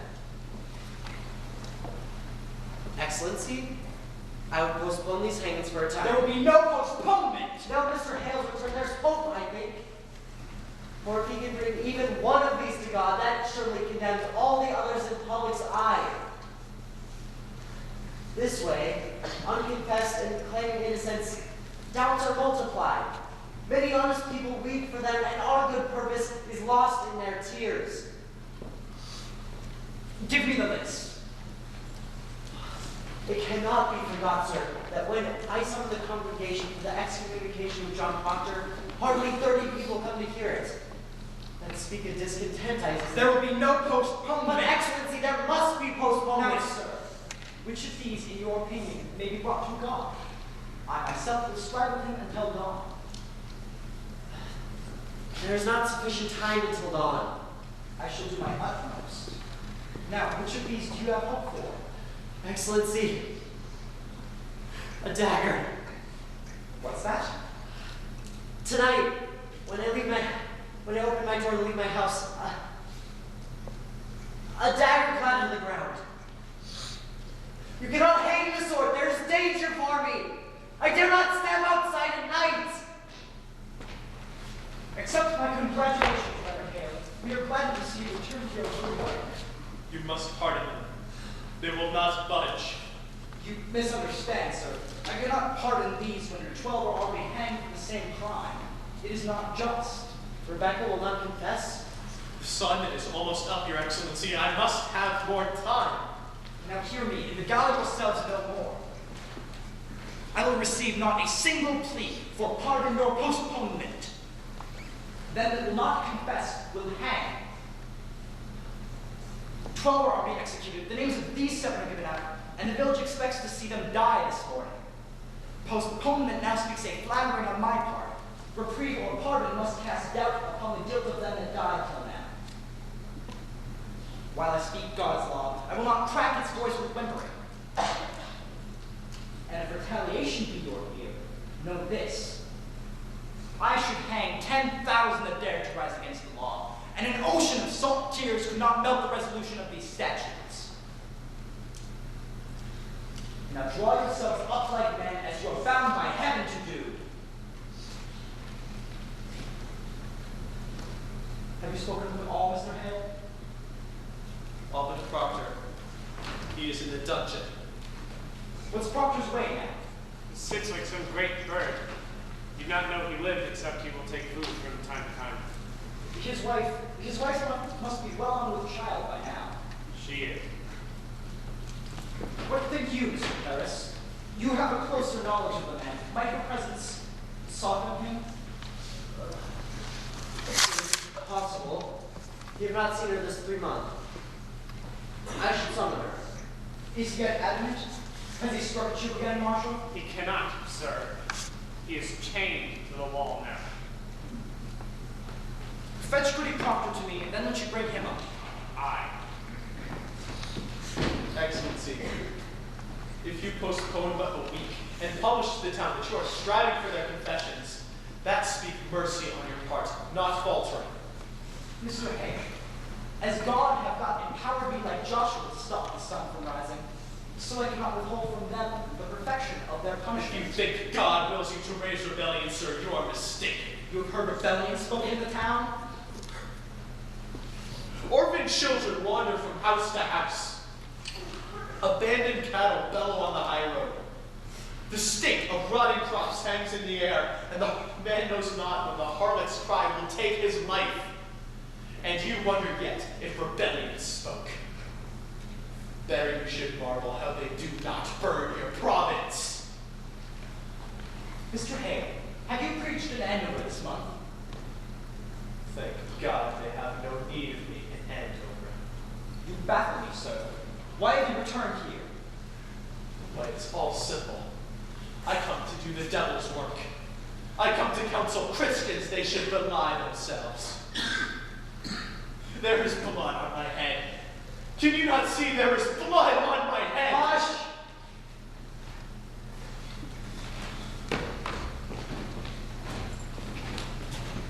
Goody Proctor, I hope you are hearty.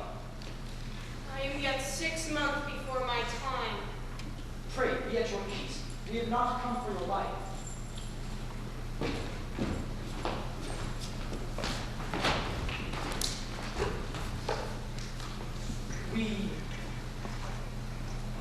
Mr. Hale, will you speak with the woman?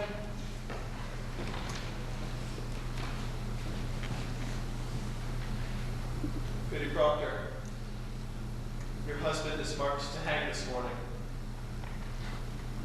I have heard it. You know, do you not, that I have no connection with this court. I come of my own, Goody Proctor. I would save your husband's life. For if he is taken, I count myself his murderer. Do you understand me? What do you want of me? Goody Proctor, I have gone this past 3 months like our Lord into the wilderness. I have sought a Christian way. For damnation's doubled on a man or a minister that counsels men to lie. It is no lie. You cannot speak of lies. It is a lie! They are innocent! We'll hear no more of that.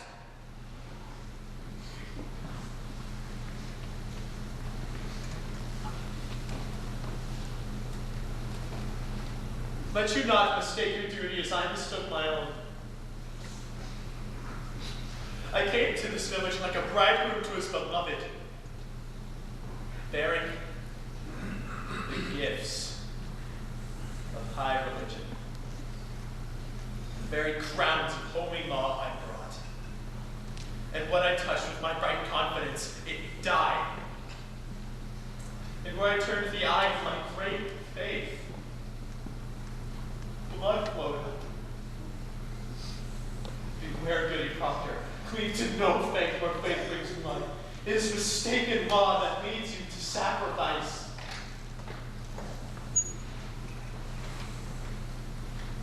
Life, woman.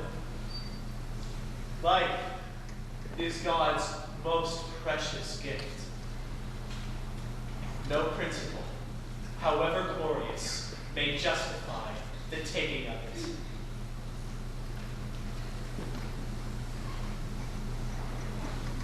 I beg of you, prevail upon your husband to confess. Let him give his lie. Well, not before God's judgment in this. For it may well be God damns a liar less than he that throws his life away for pride. Will you plead with him? I cannot think you will listen to another. I think that be the devil's argument. Woman, before the laws of God, we are as swine. We cannot read his will. I cannot dispute with you, sir. I lack learning for it. Goody Proctor, you are not summoned here for disputation. Be there no wifely tenderness within you? She will die with the sunrise. Your husband, do you understand it? What say you? Are you content with him? Are you stone? I tell you true, woman, had I no other proof of your unnatural life, your dry eyes now would be sufficient evidence that you delivered up your soul to hell. A very ape would weep at such calamity. Have the devil dried up any tear of pity in you? Take her out. It should profit nothing she speak with him. Let me speak with him, Excellency. You'll strive with him? Will you plead for his confession, or will you not? I promise nothing. Let me speak with him.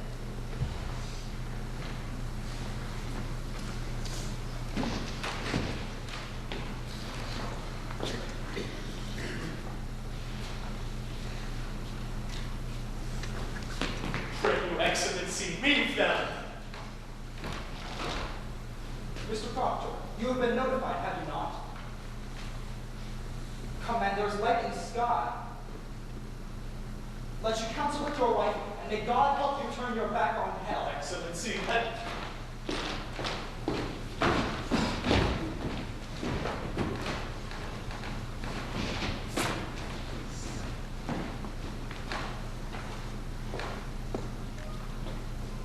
If you should desire a cup of cider, Mr. Proctor, I'm sure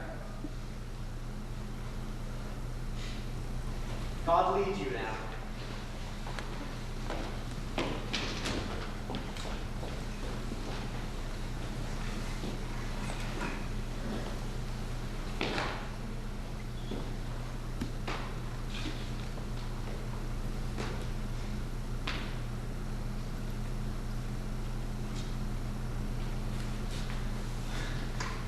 The child, It grows. and there's no word of the voice. And well, Rebecca Samuel keeps them.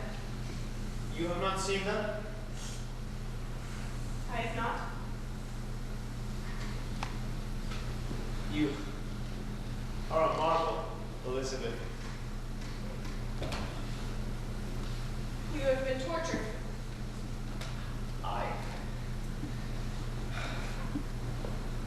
They've come to take my life now. I know it. None have yet confessed. There be many confessed. Who are they? There be 100 or more, they say. Goody Ballard is one. Isaiah Goodkind is one. There be many. Rebecca? Not Rebecca. She is 1 foot in heaven now. I may hurt her more. And Giles? You have not heard of it? I care nothing where I am kept. Giles is dead.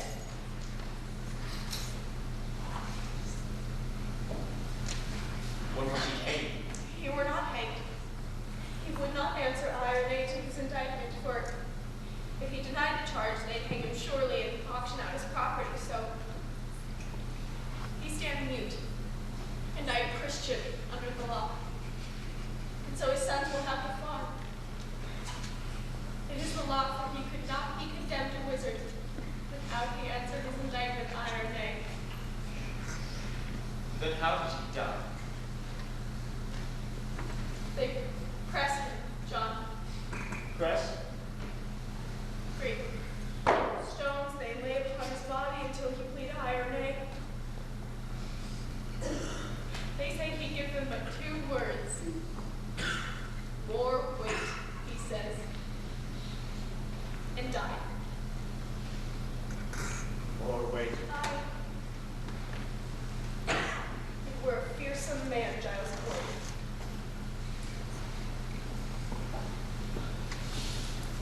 I were thinking. I would confess to them, Elizabeth. What say you if I gave them that? I cannot judge you, John. What would you have me do? As you will, I would have it. I want you living, John. That's sure. And Giles' wife? Have she confessed? She will not.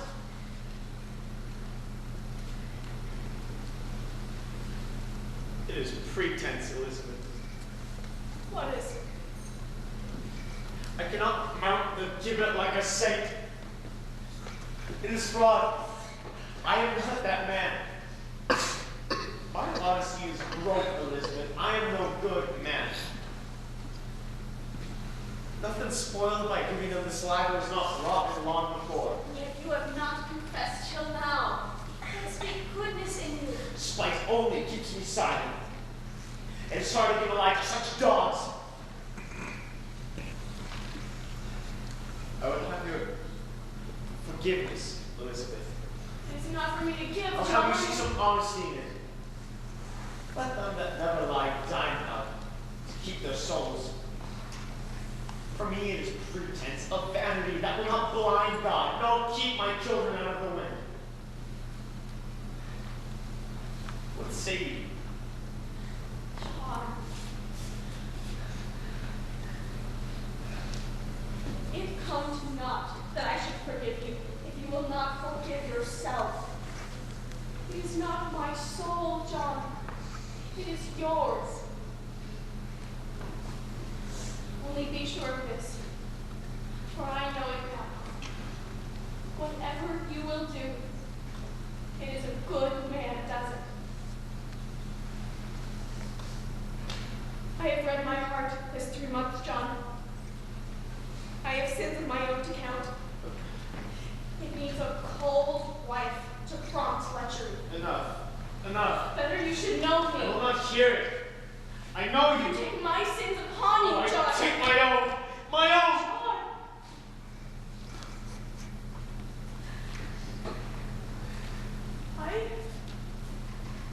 I counted myself so plain, so poorly paid, no honest love could come to me. Suspicion kissed you when I did.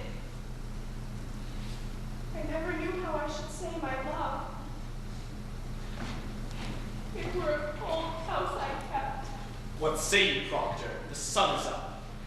Do what you will, but let none be your judge. There be no higher judge under heaven than Proctor is. Forgive me. Forgive me, John. I never knew such goodness in the world. I want my life. You'll confess yourself. I will have my life. God be praised, it is a providence. You will confess. Proctor will confess. Why do you cry it? It is evil, is it not? It is evil. I cannot judge you, John. I cannot. Then who will judge me? God in heaven, what is John Proctor? What is John Proctor? I think it is honest. I think so. I am no saint. Let Rebecca go like a saint. For me, it is fraud. I am not your judge. I cannot be. Do as you will. Do as you will. Would you ever give them such a lie? Say it. Would you ever give them this? You would not. If tongues of fire singe you, you would not. It is evil. Good then. It is evil, and I do it. Praise to God, man. Praise to God. You shall be blessed in heaven for this. Now then, let's have it. Mr. Cheever, are you ready? Aye. Why must it be written? Why, for the good instruction of the village.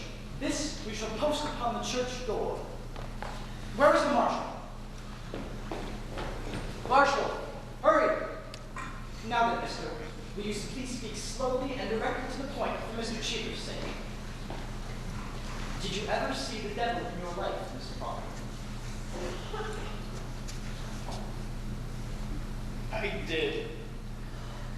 And when he come to you, what were his demand? Did he bid you do his work upon the earth? He did. And you bound yourself to his service? Come in, woman. John, you are well then, eh? Come in, take courage. Let her witness your good example that she may come to God herself. Now here, goody nurse. Say on, Mr. Proctor, did you bind yourself to the devil's service? Why, John! I did. Now, woman, you surely say Proctor nothing to keep this conspiracy any further. Will you confess yourself with him? Oh, John, God sent his mercy on you. I say, will you confess yourself, goody nurse? Why, it is a lie. It is a lie. How may I damn myself? I cannot. I cannot. Mr. Proctor, when you were in the devil's company, did you ever see Rebecca Nurse with him? Come then, take courage. Did you ever see her with the devil? No.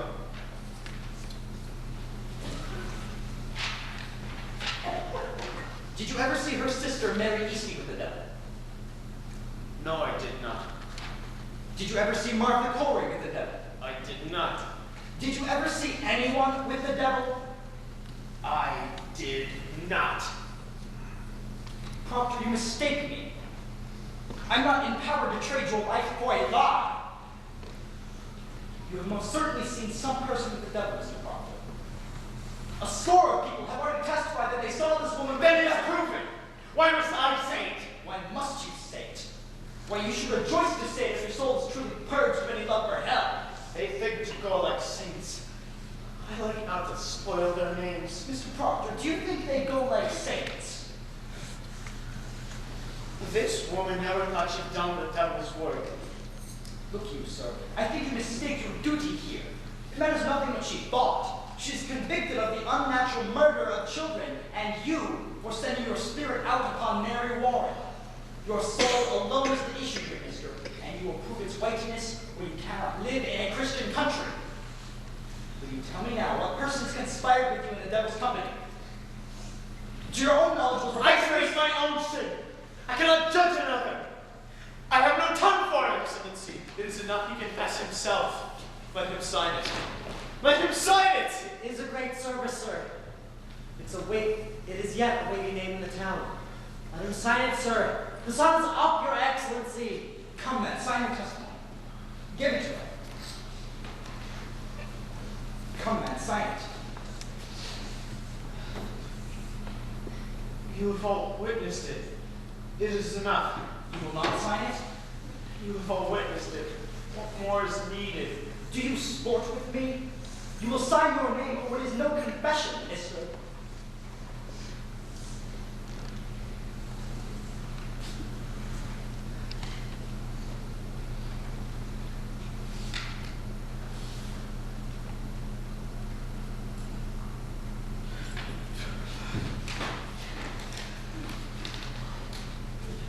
Praise the Lord.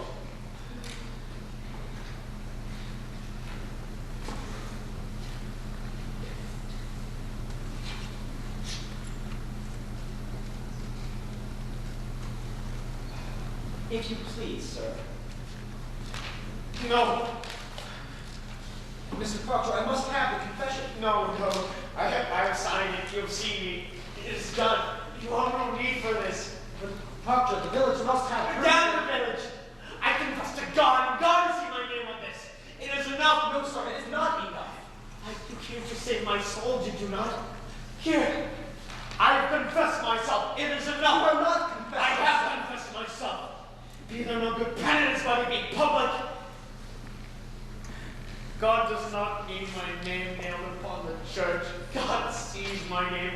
God knows how black my sins are. Mr. Proctor, I must have the confession. You will not use me. I am no Sarah Good or Techuba. I am John Proctor. You will not use me. I do not. It is no part of salvation you should use I do me. not wish to use you, Mr. I Proctor. have 3 children. Oh, may I teach them to walk like men in this world. And I sold my friends. You have not sold your friends. Guide me not. I'd like to know of them with this nailed to the church, the very day they hate for silence. Mr. Proctor, I must have good and legal proof that you compacted with the devil. You are the high court. Your word is good enough. Tell them I confess myself. Say that Proctor broke his knees and wept like a woman. My name, I cannot. It is the same, is it not? If I reported you, you signed to it? No, it is not the same. What are the same when I signed to is not the same. Why? Do you need to deny this confession when you are I need to deny nothing. But explain to me, Mr. Proctor, why you will not Because it is my name. Because I cannot have another in my life. Because I lie and sign myself to lies. Because I am not worth the dust at the feet of them that hang. How may I live without my name? I have given you my soul. Leave me my name. Is that document a lie? If it's a lie, I will not accept it, mister. You will give me your honest confession in my hand, or I cannot keep you from the rope. Which way do you go, mister?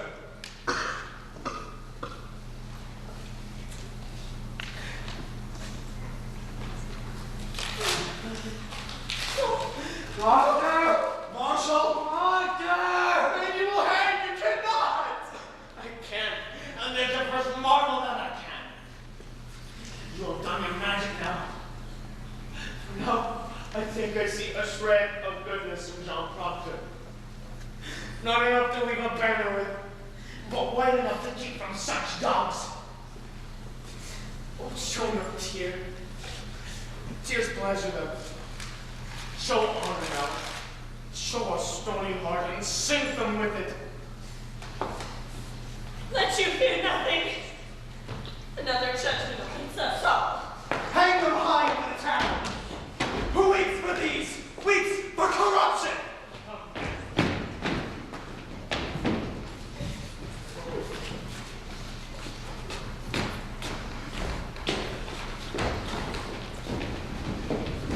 Go to him, Goody Proctor! There is yet time! Go to him! Proctor! Proctor! Woman, plead with him.